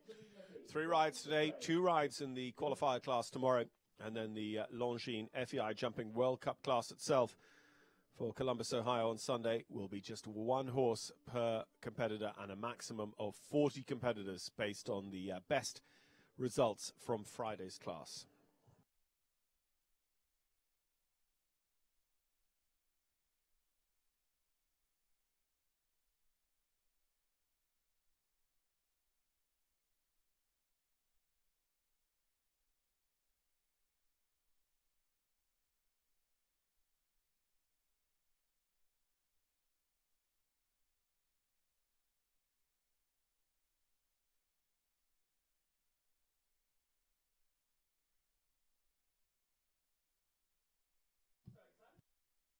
Just a little bit of a wiggle there through the lamps double. Again, this is just steady enough across the ground. If you can bring it home on a 0, it'll go on the leaderboard, but just needs to keep this pace, otherwise could be dallying with a time fault as well. Doesn't matter now. That split rock oxer is down at the end of the long circular part of the course there around the Longines Island. Coming on towards home, 3 to go for Christine McRae and Nectarina B to hold it to 4 faults. And now, because of the 1 fault for Teza Irwin, the 2 faults for Eve Jobs, the 3 faults for Scott Keach, the best a fast 4, which is what she was on a moment ago, could have hoped for was 8th. But 8 faults is going to see them much further down the order. 8 in 77.50. They'll be classified according to faults and time in this single round. And that goes 22nd.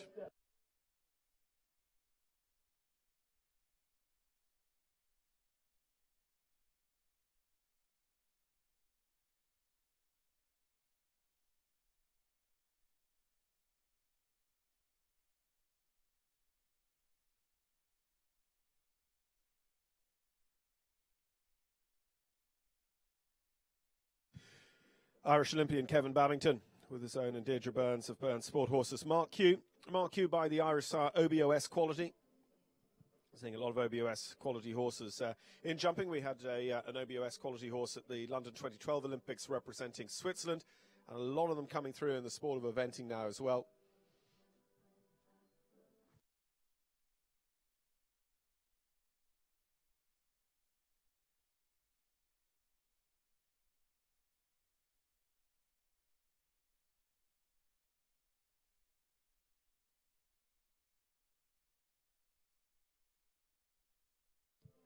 So first ride for Kevin earlier on was just the 4 faults. He's really trying to make up ground on these turns, but just having to support the horse is just losing the back end a little bit when he really asks for the big strides. And that'll be important here. Just holds the balance all the way around. And you see that the turn only ends 1 or 2 strides in front of that vertical. He's cleared the bogey, the split rock fence, after that long circular session. Drifts out a little bit, but actually ends up putting him on a straighter line to here. Might have just scrubbed a second on the clock. Now, 73.39 to beat. Ah, what a shame. He's just holding to get his stride into this final line to set up to come home in a great time. 69, just over 70 seconds. 71.09 and 4 faults for Kevin Babbington. Andrew Wells with the fastest 4 faulter in 71.06. That will go into 9th by just 0.03 of a second.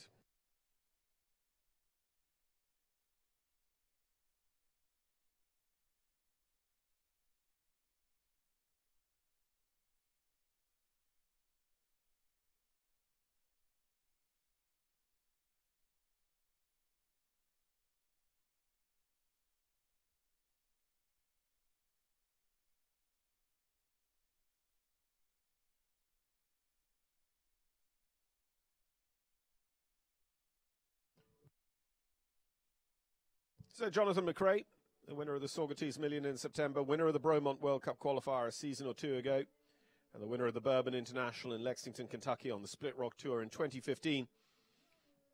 Jonathan rides Aristoteles, the 5th by Padanus out of a Lux mare.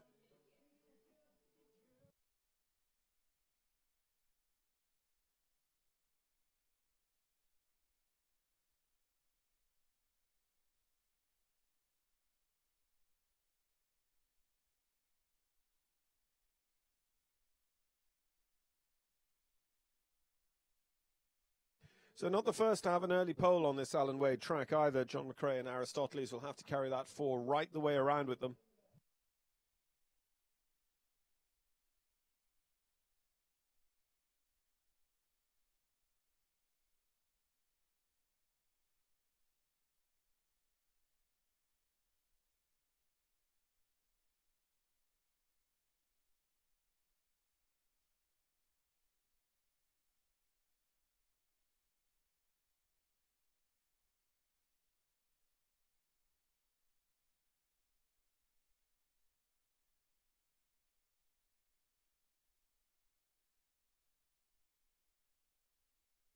And again, that's the kicker. When you have the early pole, then you jump some of the most difficult parts of the course and leave everything standing.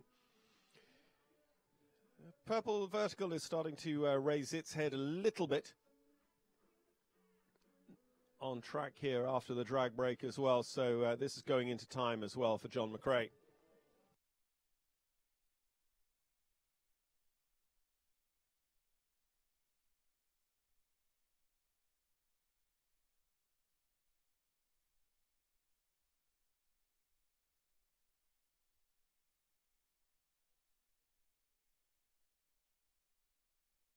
So 11 falls there for John McRae. Now a third ride for Peter Wild. Kathleen Cummings, Eltham. Peter is our leader, of course, on 73.39. Let's see what he can do. Can he make it another clear, giving us just 5 so far?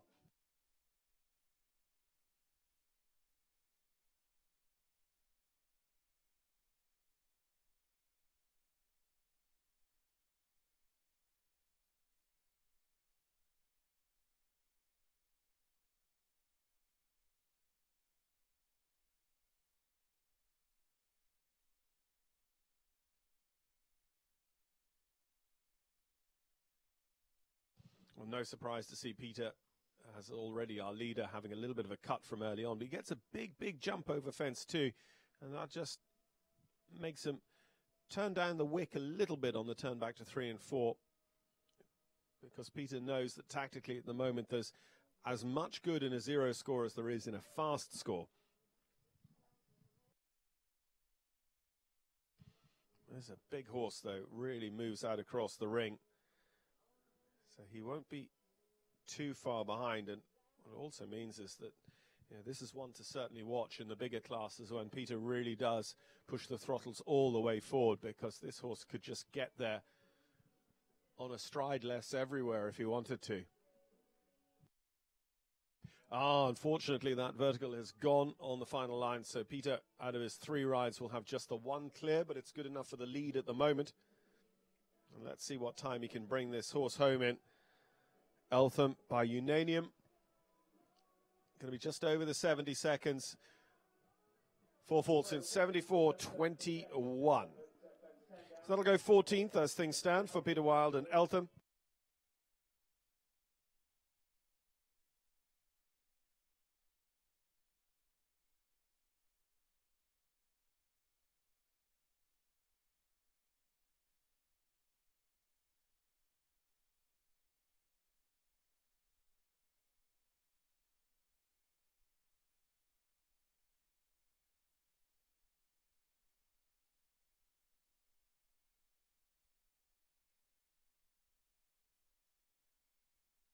Well, we saw Rowan earlier on with his Spruce Meadows Derby winner. Now it is his Split Rock winner from week 1 here in Columbus, Ohio. Shark. Rowan Willis owns and rides Shark by Arco. Rowan, who had a Grand Prix win at Bratislava and 2 times a winner at Samarin in Slovakia last summer before coming over here to the North America and starting it out as he meant to go on with a 5-star Grand Prix at the Longines FEI Jumping Nations Cup of North America in Ocala, Florida in March. And this is good. This is pacey early on. Courageous, if you'll excuse me, into the Brave Horse fence. But Shark picked up for him.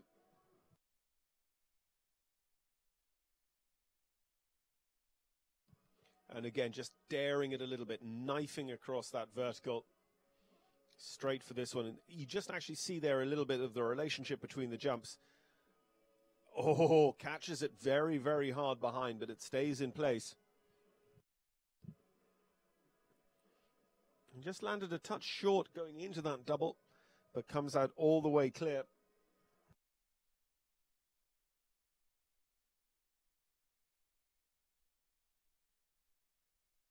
Just one to go. Steps over that Animo fence. This is going to be a very, very good time as well. He's clear, and he is faster. 70.73. He is 2.5 seconds faster than anyone else so far. Rowan Willis is only clear round number 5, but it is Australia who lead the way here now in the $35,000 speed opener.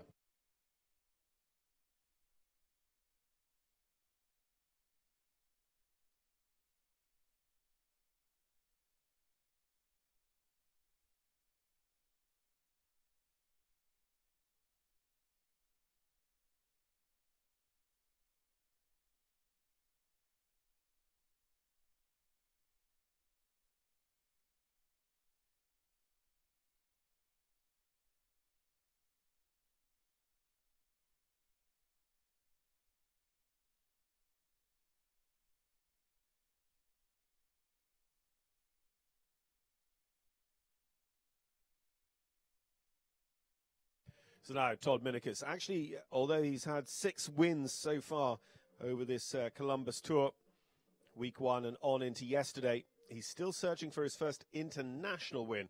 Todd with the Bit by Bit Group's Amex Z by Animo.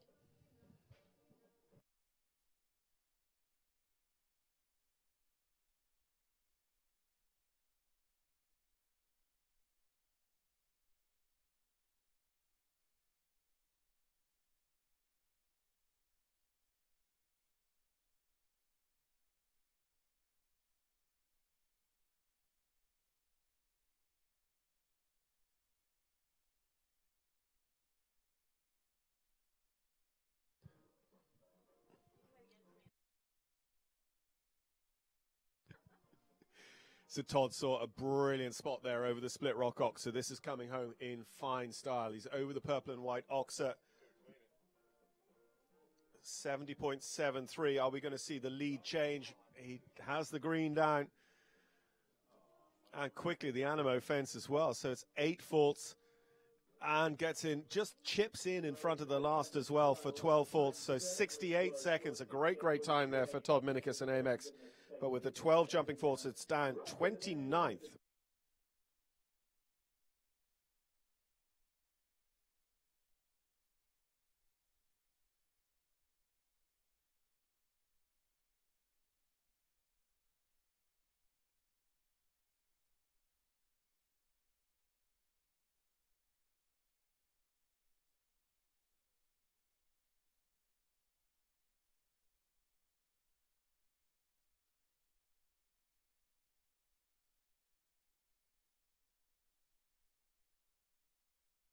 Martin van der Herven and Zero Leone by Kigali for the United States of America. Martin, who jumped in the Saugerties Million this time last year. Top 5 at Great Lakes in a Grand Prix there and 6th in the Grand Prix at the Hampton Classic this year.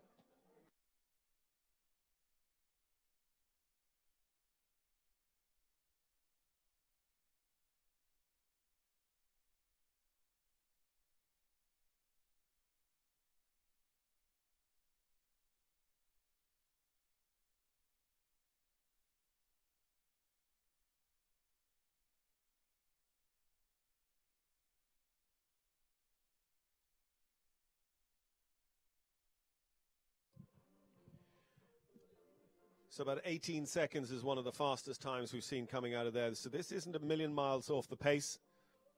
Remember, just 5 clears so far in this $35,000 FEI opener.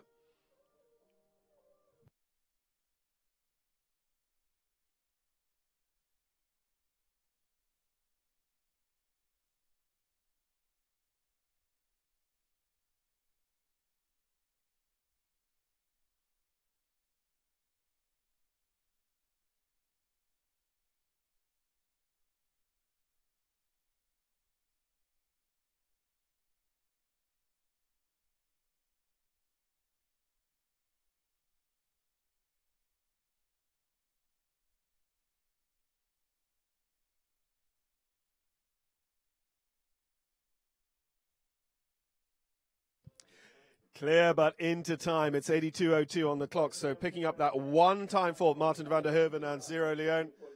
So we'll put that into sixth place. It's just that little bit faster than Tyser Irwin's one time in 82.40. So Peter Lutz in fifth, Chris McRae in fourth, Ali Ramsey third for Canada, Peter Wild in second, and Rowan Willis leading for Australia with Shark, last week's Grand Prix winner.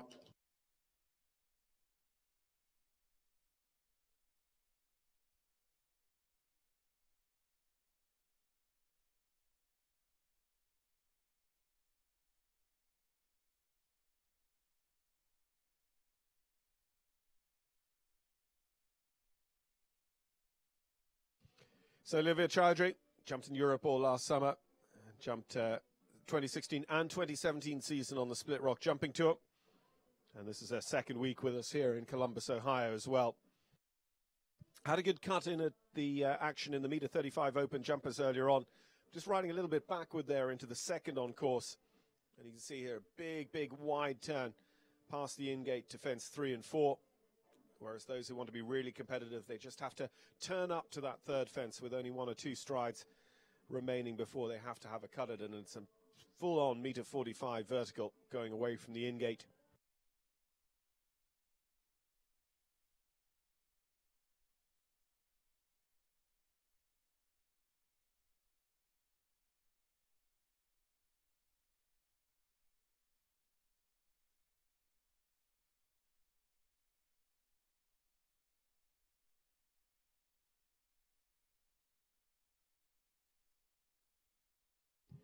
So Olivia, first in a wee while to be caught out by the Split Rock Oxer, but won't be the last today. With the water tray underneath it as well, it's almost every trick in the book, that fence.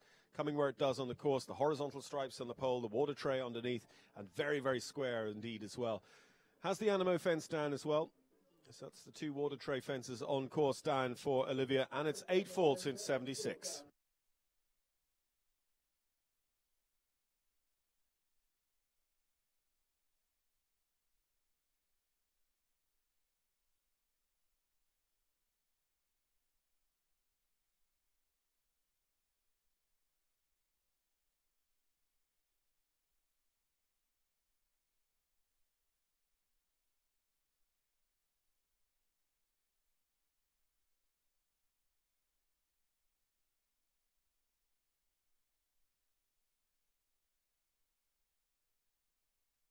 Vanessa Mannix on course with Katinka.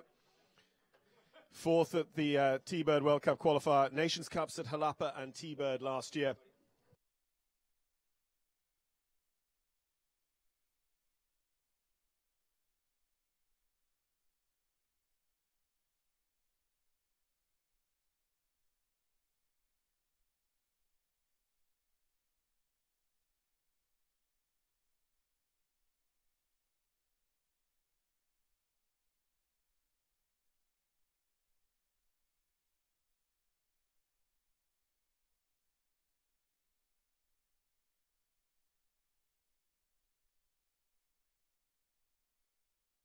Just coming back to the Split Rock Oxer here, Vanessa and Katinka. Still on the 0 score.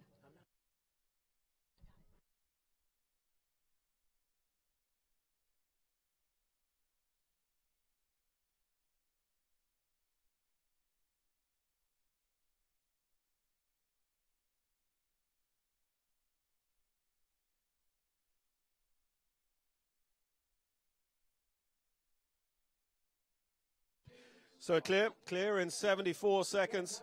So that is going to be going into third spot. Vanessa Mannix for Canada takes over third. Canada with third and fourth amongst our 6 clear rounds, which is all we have so far in this $35,000 Split Rock Speed Opener. So we get into the final lap really here of competitors as we go on to Katie Dinan. Katie with Sydney in Provence by Balabé de Ray. And joining me in the booth now is Molly Ashcalling. Molly, straight off the back of a win in the American Gold Cup. But what's your take on this class so far today? I mean, for me, certainly a really interesting class. Time penalties, faults over the poles. Hi, Hi. Yeah, I think some people are using it as a warm-up to get acclimated here at Split Rock, and then you've got some going fast, like myself, who knocked the jumps down. And then you also have, you know, I think it's just a big group, and people have different plans for the day. Yeah, we've seen the horses go a lot of different ways, and you know, also we've seen here early on how it's this area of the course where there are the longer galloping stretches where the class can be won or lost. If you're not going here, you're not going at all. Yes, absolutely. There's after number 2, there's a long way to number 3, and then you can get lost on the way back to the in and out here, and then you know, down the whole side of the ring, the middle of the ring after the in and out is 8 or 9 strides to get you there. Yeah, and as we get here, Molly, she's just had that rail there, sadly, Katie Dunn. Just talk me through this loop of the course. You know, what are you doing as a rider with your horse through all this, especially if you're going the inside line vertical to vertical? Well, there is an 8 from the out of the in and out to the first vertical, which is quite forward. So if you don't have a big mover, I think 9's the better bet, which is what I did. And then you're just hugging the Longines panel there to get back to the next vertical. I ended up doing 7 strides back to the next vertical, but then I messed up this next turn to Split Rock, but it ends up being a nice little right-hand circle. Yeah, I mean, the Split Rock has certainly been the sting in the tail of that line for a lot of people. So Katie Dinan here is just still carrying the 4 as she comes to this final bowed line of the final 3 fences. Has the front rail off that ox, very close to having the Animo fence as well. Just looked a little bit at it, chipped in, and unfortunately just glances off the final fence. That'd be very uncharacteristic for this horse, Sydney en Prince. It's a very good horse for her. Yeah, it looks like she just lost her mouth a little bit, lost the rideability a touch there at the end with the horse. Maybe he's a little fresh, first class out of the box, and just needs to get a little bit of the mustard sauce off. So Katie will come around and have another go at this, but unfortunately a round that came apart, the final few fences, jumps it now, and it's going to be 22, 23 maybe faults for Katie Dinan and Sydney en Prince.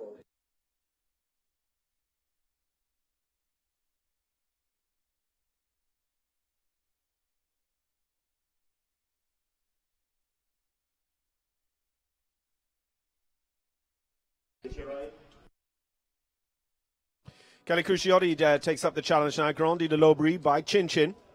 This Belgian warm blood mare. Kelly was a Grand Prix winner at Great Lakes this summer. Devon Grand Prix winner a season or 2 ago, and has been well up in the finals of the Maclay Medal at the National Horse Show as well.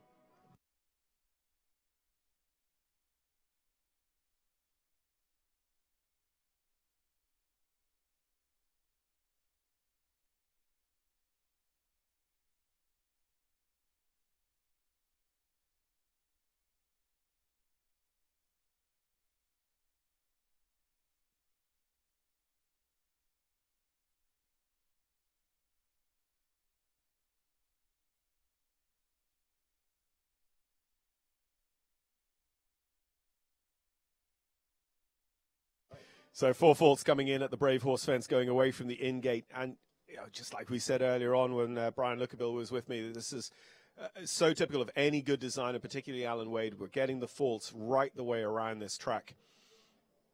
So Kelly here, you know, she retired on her first ride. She's taking things pretty steadily here on second ride in the ring, Grandi de l'Aubry. And, of course, in the back of her mind, she goes thinking, well, I want to make sure that I have a horse that is qualified to run on Sunday if Grandi isn't going to be her jump-off horse tomorrow.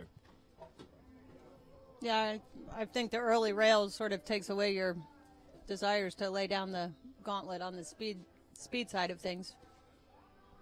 But this class, you have to complete this class, and then you have to do the qualifier on a different horse to be able to jump Sunday, right?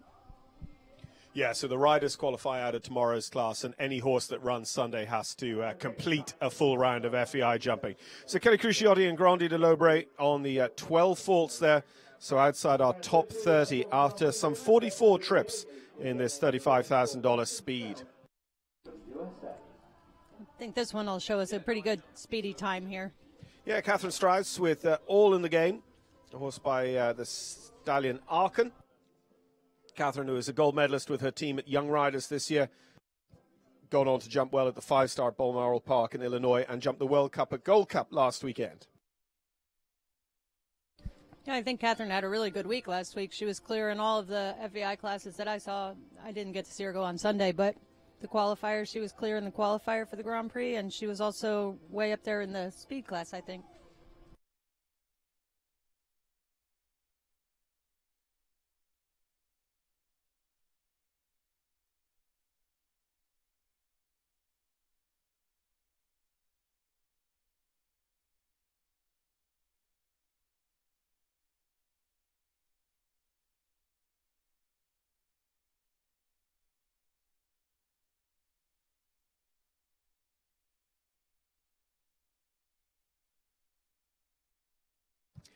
So Catherine on course, and again, just really motoring along here early on.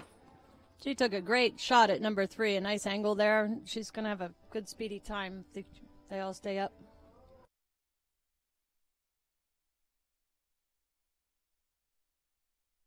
Our leading time with a clear Rowan Willis, 70.73, but we've seen plenty get around here in the 60 seconds mark, 66, 67, 68, all been achieved. So she was pretty neat and tidy there in that loop-de-loop right-hand circle up over the bogey jump. Oh, come on, kick out. Oh, yeah, good effort by her horse to get out of that combination. That was a big effort on the horse's part. And it's important not to, relax then, because a lot of people have, worked hard through the double, then just let it go out over that vertical. She doesn't. She's still on the 0 score, clears the Animo all the way home. 70.73 to beat. It's going to be just behind, I'm afraid. 71.98, a great effort, and it's going to go second. That was a good shot. She was close.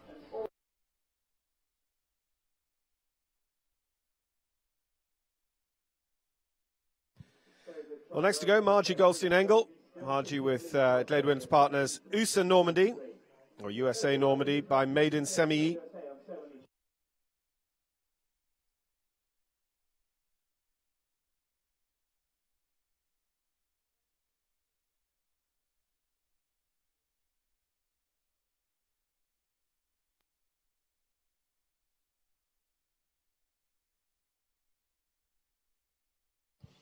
Well, Margie, winner of the $500,000 at the end of the Winter Equestrian Festival in week 12. World Games medalist, Sydney Olympian. 5th in the Grand Prix at Longines Global Champions Tour Miami as well. 17 times a World Cup finalist. And USA Normandy. She's just going to have another go at this approach. I'm sure she'll be taking her time. Margie, she's known for nice slow time, loud time around the ring. Yeah.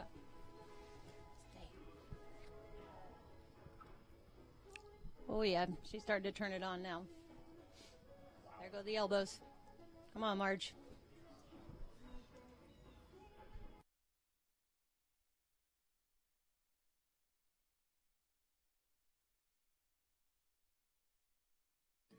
So Margie having a good go at it. I mean, there is potentially a tighter turn back into fence 3 on, but very few got there faster than Margie. But unfortunately, speed just carrying off the top rail there, coming out of the in and out. I think this is a newish horse for Margie and a little bit green, so they're still getting to know each other a little bit.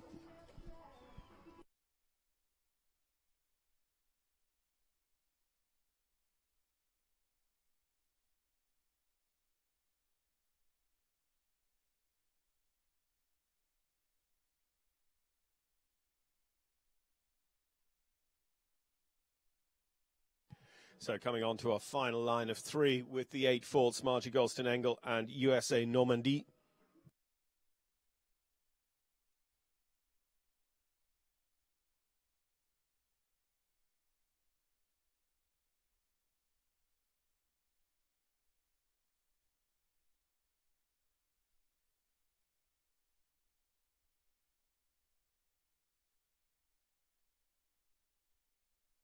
Margie Goldstein-Engel and USA Normandy on the 8 faults then. So that'll see them down our order. 29th position for Margie with those 2 poles. So Scott Keach is still very much up the order here. Scotty with his 3 faults. Just outside the top 10 in 11th spot with his first ride. He's back now with Born to be Picabello, the 9-year-old Berlin, He went a couple of long routes earlier on to give him the time faults. Said this is a slightly younger horse, so he'll be giving it more of an experience, more of a look around this ring.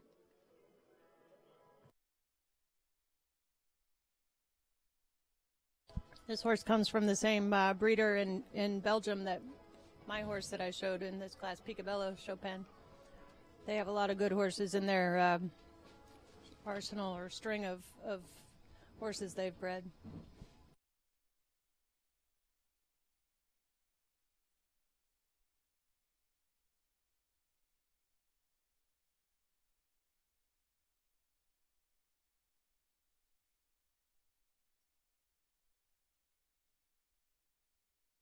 Yeah, of course, the one that sticks in my mind is the Izzy by Picabello horse of Bertram Allen.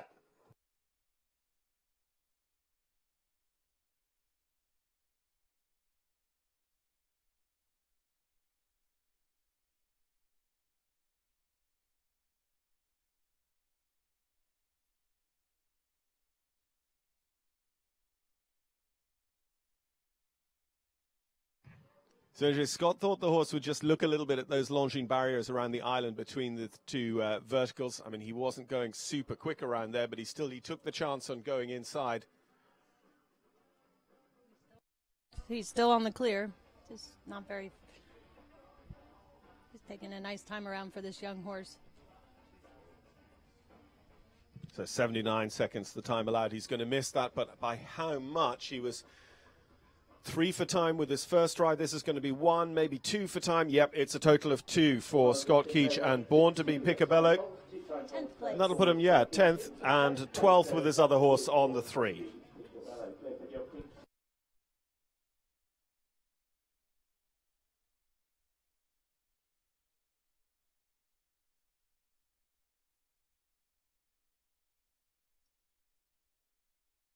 So taking her turn now, Hunter Holloway with Hayes Investment Corporation's Lucky Strike by Lucino. The thoroughbred sire, Sir Shostakovich, is the dam sire of this one. Hunter, a class winner at the Carlin Nations Cup show. Had a very good result in World Cup jumping at Las Vegas, the November World Cup show out there west last year. Another former Maclay winner in our field as well.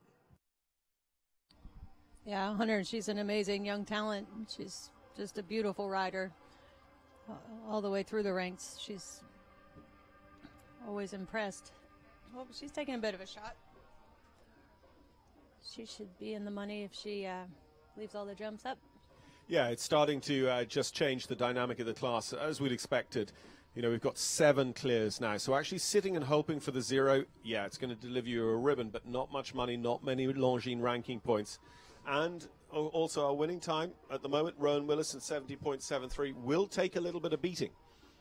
So anyone who wants to be competitive really has to come out and get going from the start gates. Is it just kind of stepping over these big verticals at the moment? I think this horse is faster. Oh, I think I just jinxed her at the bogey jump. That's a shame. She was jumping a nice, smooth, slick little round.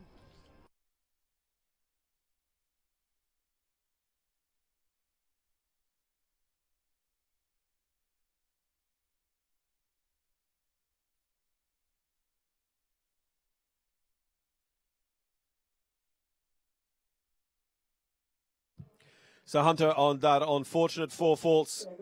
The horizontal stripe holes at the Split Rock Oxer. Down as it has been for several others. 73.89 in competitive time. But with 4 faults, it's going to be 19th position.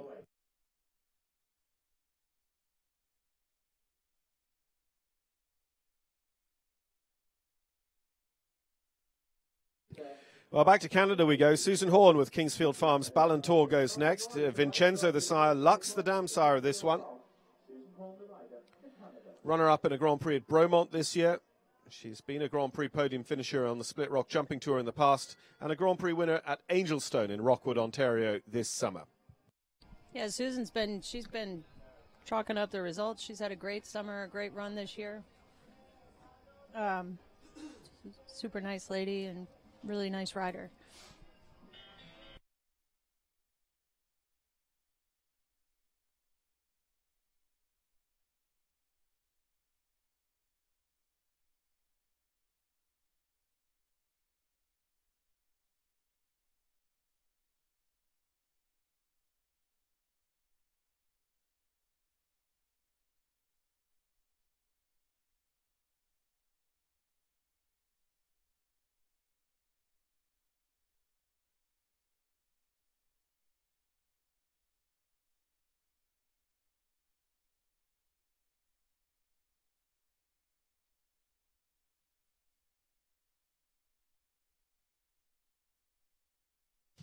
So still clear to the lamplight, in and out here for Susan Horn. Jumps on the angle across that first meter 45 vertical to just shorten the loop around the Longines Island. Nice spot at the second one. Yeah, just going out a little bit wider here, trying to make sure of it, but still. Front rail comes down.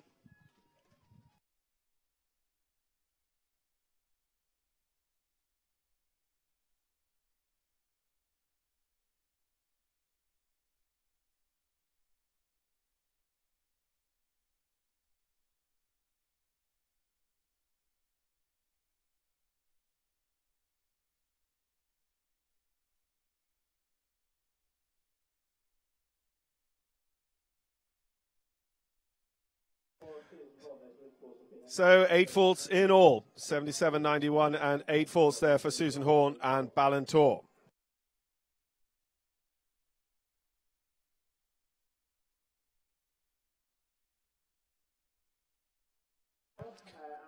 Taking his turn, Hardental with Anne Thompson's Carlo by Casal, another one by Casal in the field. We've had 3 or 4 of them in this speed opener. Harden jumping with us for our second week. Was the runner-up in the Central Park Horse Show Grand Prix back in September of last year, and a 2-time US World Cup finalist riding at the Gothenburg Finals 2 years ago.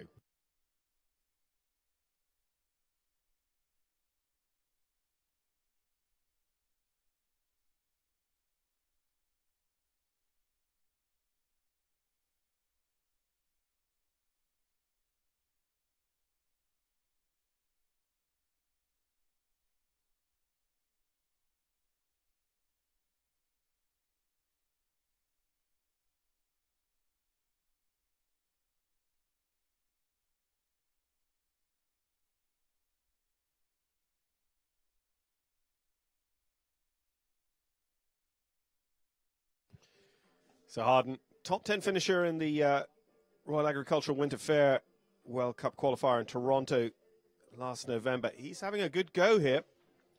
Yeah, Harden has never been known to go slow. Oh, he's up and over the bogey.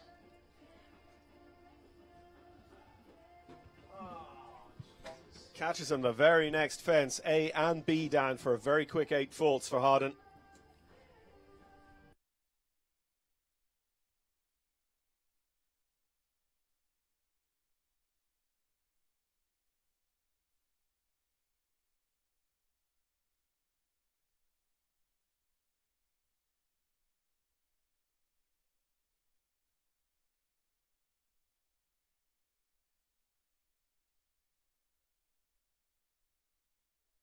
So 12 faults there for Hardental and Carlo.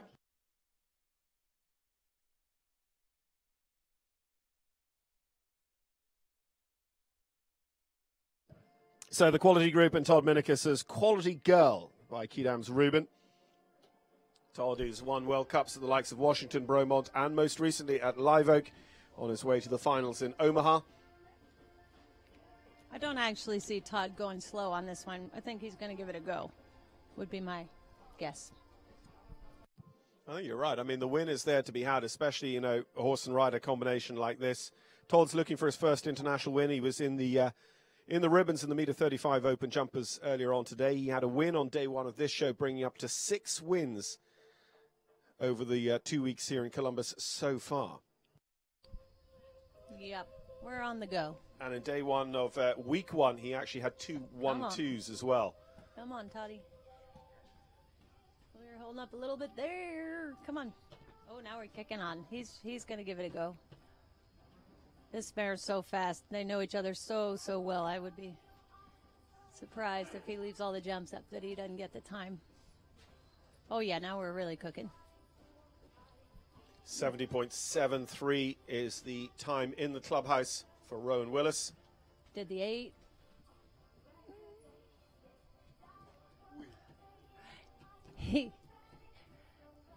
Come on, Todd. Jump this jump. Jump it, jump it, jump it. Come on. Oh, just rattle that back rail. It's the front rail that's been going. So now on, girl. The question is, does he go the Molly Ash 5? Oh, he has the green bummer. down.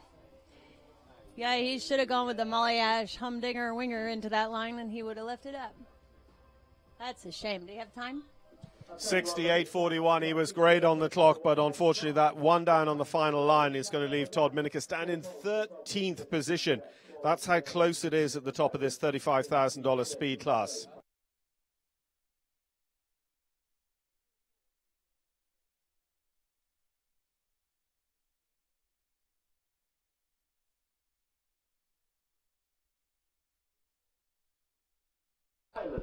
So the first ever winner of a Split Rock Grand Prix back in May 2015. Kevin Babbington, Irish Olympian with Shorapur Limited's Shorapur by Staccato Gold. So I have to root for Kevin on this horse because I'm a big fan of Kevin and one of the owners of Shorapur, who's one of the nicest ladies you could ever hope to meet, Diane Thomas. So my money's on Kevin. Come on, Kevin. Kevin had a good fast time, a 71.06, 71.09 with a 4-fault earlier on in the competition. That's his best result at the moment. Up. Oh, nice rub, but it stayed up. He's not wasting any time. Come on, up.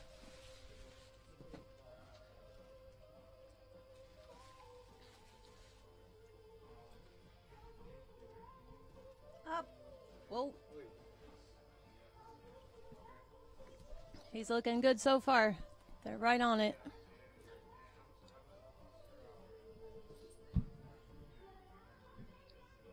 Kevin's such a competitor. You know he's not going down without a fight, that's for sure. Come on up. Yes. Came so close a couple of seasons ago to winning his home Nations Cup Show Grand Prix, the 5-star Grand Prix of Ireland. Oh, what an effort. Really stretches out over that oxer. I think he's won more classes on this horse than probably any other horse. Even Carlin King, he's won so many classes on this mare. She's such a trier, so careful. Come on, Kevin, bring it home. And he's got it. It's into the lead, and it's in by, I was going to say a country mile, but actually 69.15 is going to be 1.5 seconds. But he was so close to actually being about 1 or 2 seconds earlier. And, of course, I think he might have just won award. the fist pump competition as well. So there's a $500 award for the week-long fist pump challenge at all of Derek Braun's Split Rock shows. And Kevin Babbington having a good go at getting into the winner's circle on that one as well. But he's in our winner's circle at the moment here in the $35,000 speed.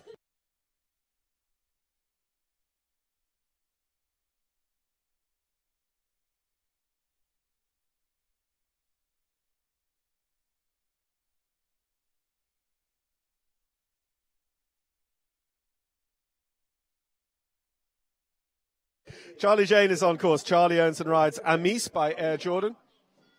Charlie was third in the Saugerties Million in September, 4 times a World Cup finalist, and my thanks to Molly Ash-Corley as well. Molly, thanks for coming in and joining us and giving us the benefit of, telling everyone to ride 5.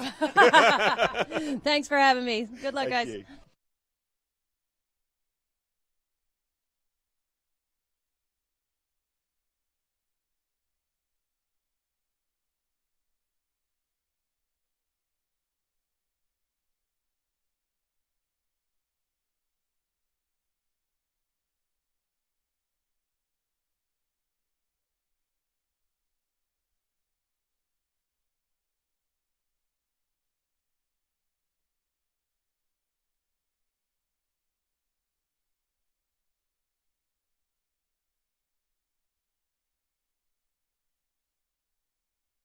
So Charlie and Amis now going into this loop-de-loop, vertical to vertical, around the Longines Island. 40 seconds is a pretty good time, but of course the probably biggest question on the course just coming up now, this Split Rock Oxer. He is super clean over that. It seems to me as I've been watching here that it's sorry, Brian Lookabell coming back in with you. I know Molly Ash's voice didn't change quite that much, but I just happened to be over here while she was talking, and that turn, sort of wind-up turn there, going around the Longines Island from 6, 7, 8, and then back around here to the Split Rock and over the turn. That oxer is kind of hard to get straight to because you're on that right-hand turn or right-hand lead, and you want to keep going fast, but you got to sort of get squared up to that oxer if you want to clear it. Amisha Z and Charlie Jane come in with no faults in 77.19. They'll be in the presentations as of now 7th place. So Kevin Babbington with the only sub 70-second clear is our leader with Shorapur. And just over half a dozen to go here to wrap up the division, the first FEI division of week 2. And it's Longines FEI Jumping World Cup week here at the Split Rock Jumping Tour in Columbus, Ohio. We welcome forward Sloane Coles, a Grand Prix winner at Great Lakes last year, second in the Grand Prix there this summer in Michigan. Sloane with the Spring Ledge Group's Chippendale's boy, DZ.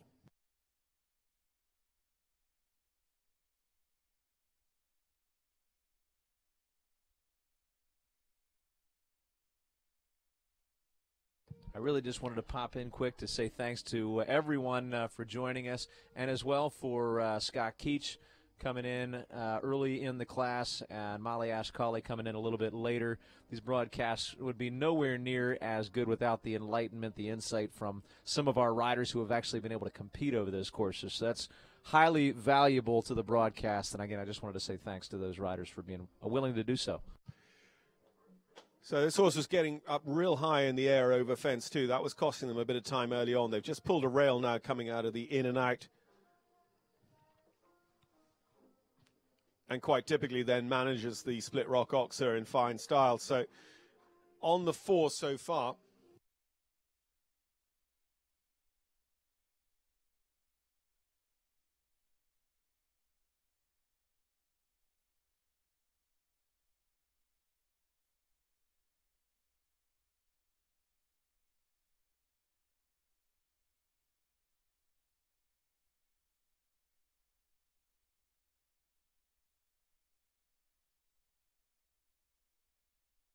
So 4 faults just coming out of the lamps in and out for Sloane Coles. So it's 5B on the ground for the 4 faults for them.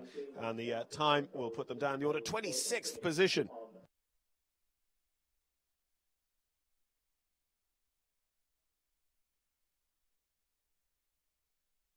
So we've had 2 very fast rounds so far from Kristen van der Veen. This time she's with the Bull Run Jumper 6's Bull Run's Almighty by Casper out of a Quidam de Revel mare. Can Kristen keep it clean as well?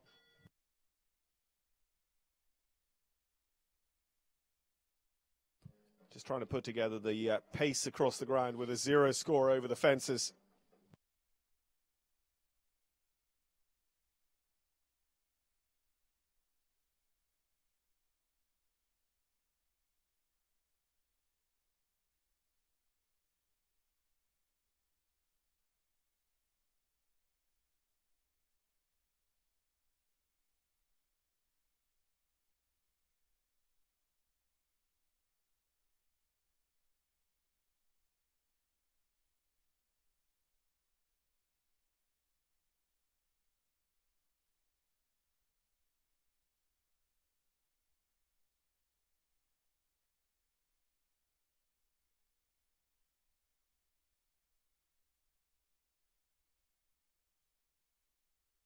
So clear so far, Kristen van der Veen on the final section of the track here. 69 seconds leading, 69.15 for Kevin Babbington. Ireland's out in front of Australia. Catherine Strauss is the best of the US in 3rd place. This is fast though. Oh, just flattens out over the vertical there, the Animo fence. Jumps the horse first. What a time, 68.45, but 4 faults for Kristen van der Veen and Bull Run's Almighty. If it all comes together for her this weekend, there is a big win here for Kristen in any of her horses. 2 jump-off classes to come, including the World Cup qualifier itself on Sunday afternoon, the Longines FEI Jumping World Cup, Columbus, Ohio.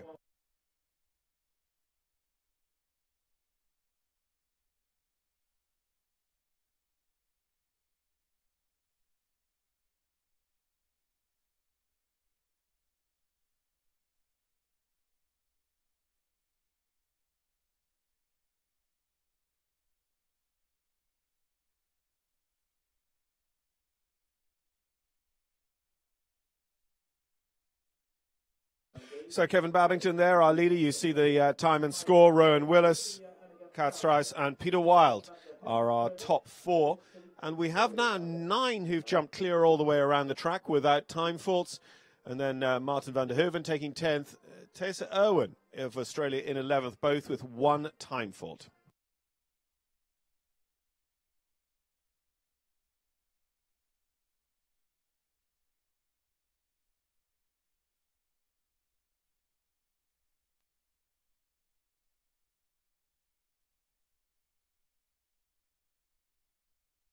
Ana Cristina Ganza for Ecuador. Anna with Marcia Alverdi's Hot Shot van der Hendrikshoeve by winning mid van der Arenberg. Anna's been jumping in North America since 2014. Jumped several times in the World Cup show at Live Oak in Ocala. And we've seen her throughout the summer at the Tryon International Equestrian Center in North Carolina. Second week with us in Columbus, Ohio as well for Anna Ganza.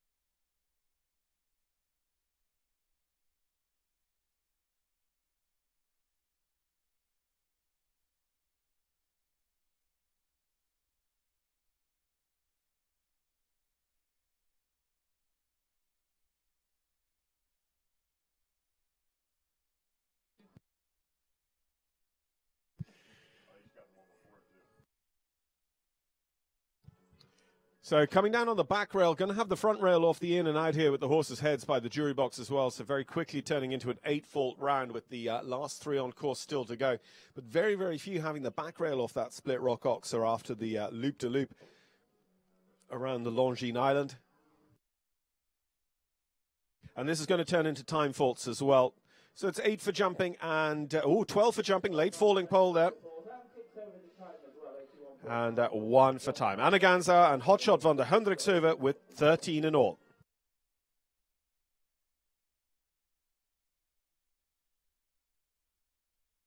So Nick De La Gioia back with us, this time with Dubai. And as we heard, a winner here in week 1 as well on the opening day for Nick and Dubai, the 10-year-old by Cardento.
So Nick De La Gioia and Dubai, a class winner here at Split Rock.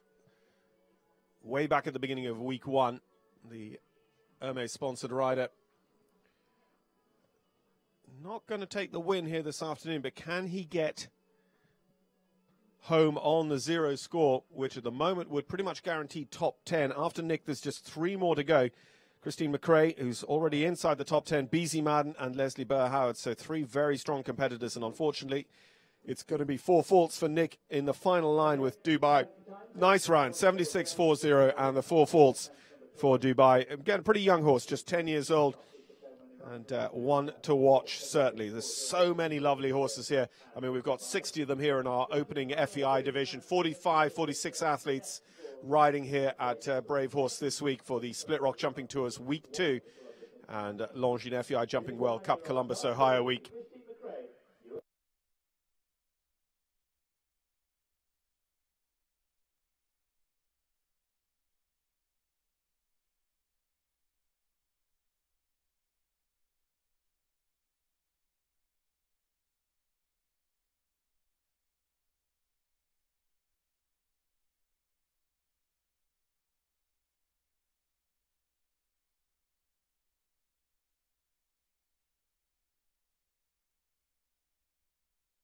Christine McRae in 8th place at the moment on an earlier ride. Christy with Candy Tribble's Dali de Vie by Ugana Sitta.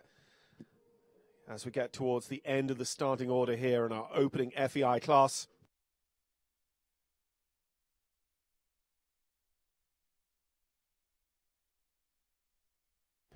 Well, we heard that one, unfortunately. It is the Stonewalls Oxer down in big style for Christine over there. Still very early on the course. It's a big ring and a long course for a Table A speed.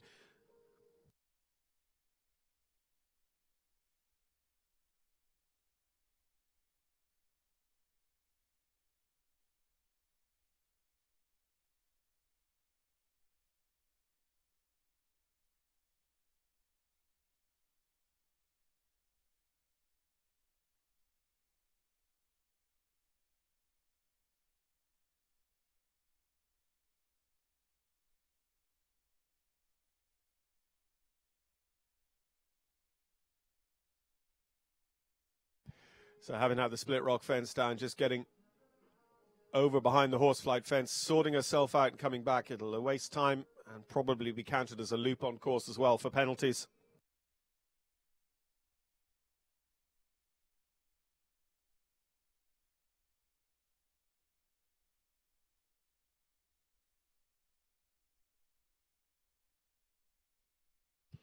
So, in fact, not going to be counted as having crossed the track. So it's just going to be 8 jumping and the rest for time here.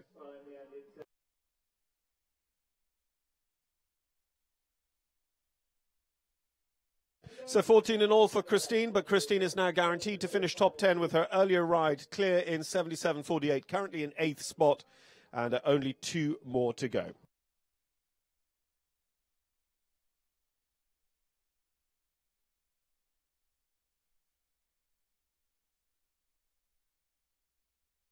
So next to go, the Lucia bred Breitling LS, owned by Abigail Wexner and ridden by Beezy Madden.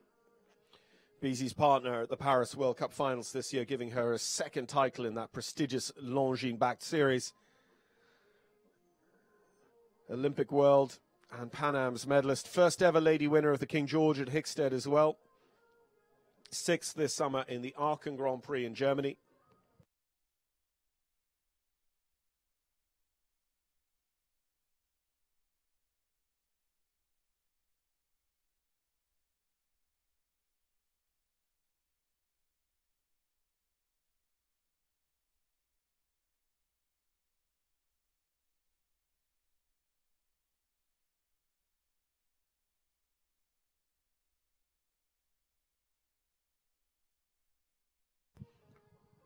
So this is a very competitive time coming out over that Stonewall fence. 18 seconds would translate to low 70s.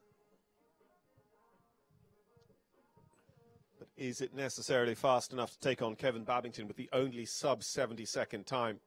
It's moving along. It's a big horse, very experienced Grand Prix horse as well, so they can easily look deceptive down at this meter 45 level. Oh, unfortunately, Beezy has the front rail off the split rock. So winner of the meter 35 open jumpers earlier on today, but won't take the FEI win here this evening. One more turn of the handle. It's either going to be Ireland or the United States of America that takes the win. It'll be Kevin Barrington or next to go, Leslie Burr-Howard. That green fence that was the undoing of Todd Minicus earlier on with Quality Girl goes for Beezy as well to put her on a total of 8 with Breitling. And again, look at that time, 71.71. If Beezy, and I'm sure she probably did, just ratchet it back a little bit, having had the split rock fence, she was easily able to take on Kevin Babbington's time of 69 seconds.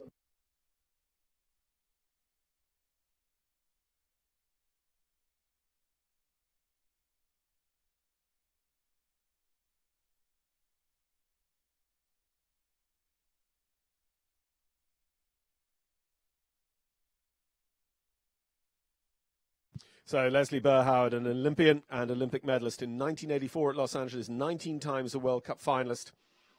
6th just last weekend in the Gold Cup to hold 8th on our current World Cup standings, but very early days in the season. Leslie, with Laura Cedreau and Peter Howard's Donna Special, 10-year-old by Cavalier.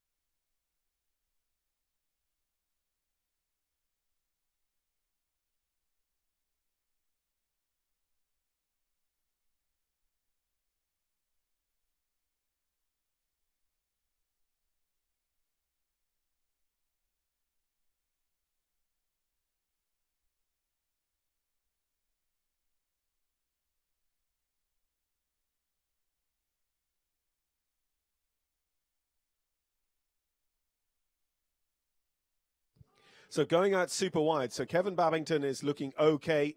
And Leslie's going out wide here again, wider even than the measure track. So this is going to come home with time faults. So we have a winner in Kevin Babbington. Are we going to have a 0 score here for Leslie? Unfortunately not.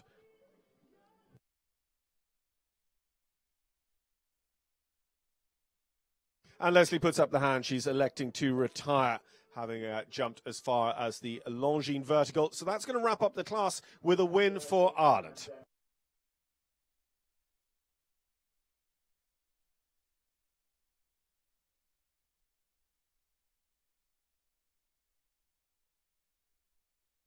So confirmation of the result of our metre 45 Speed Cup here at Split Rock, part of the FEI Tour that will culminate in the Longines FEI Jumping World Cup on Sunday.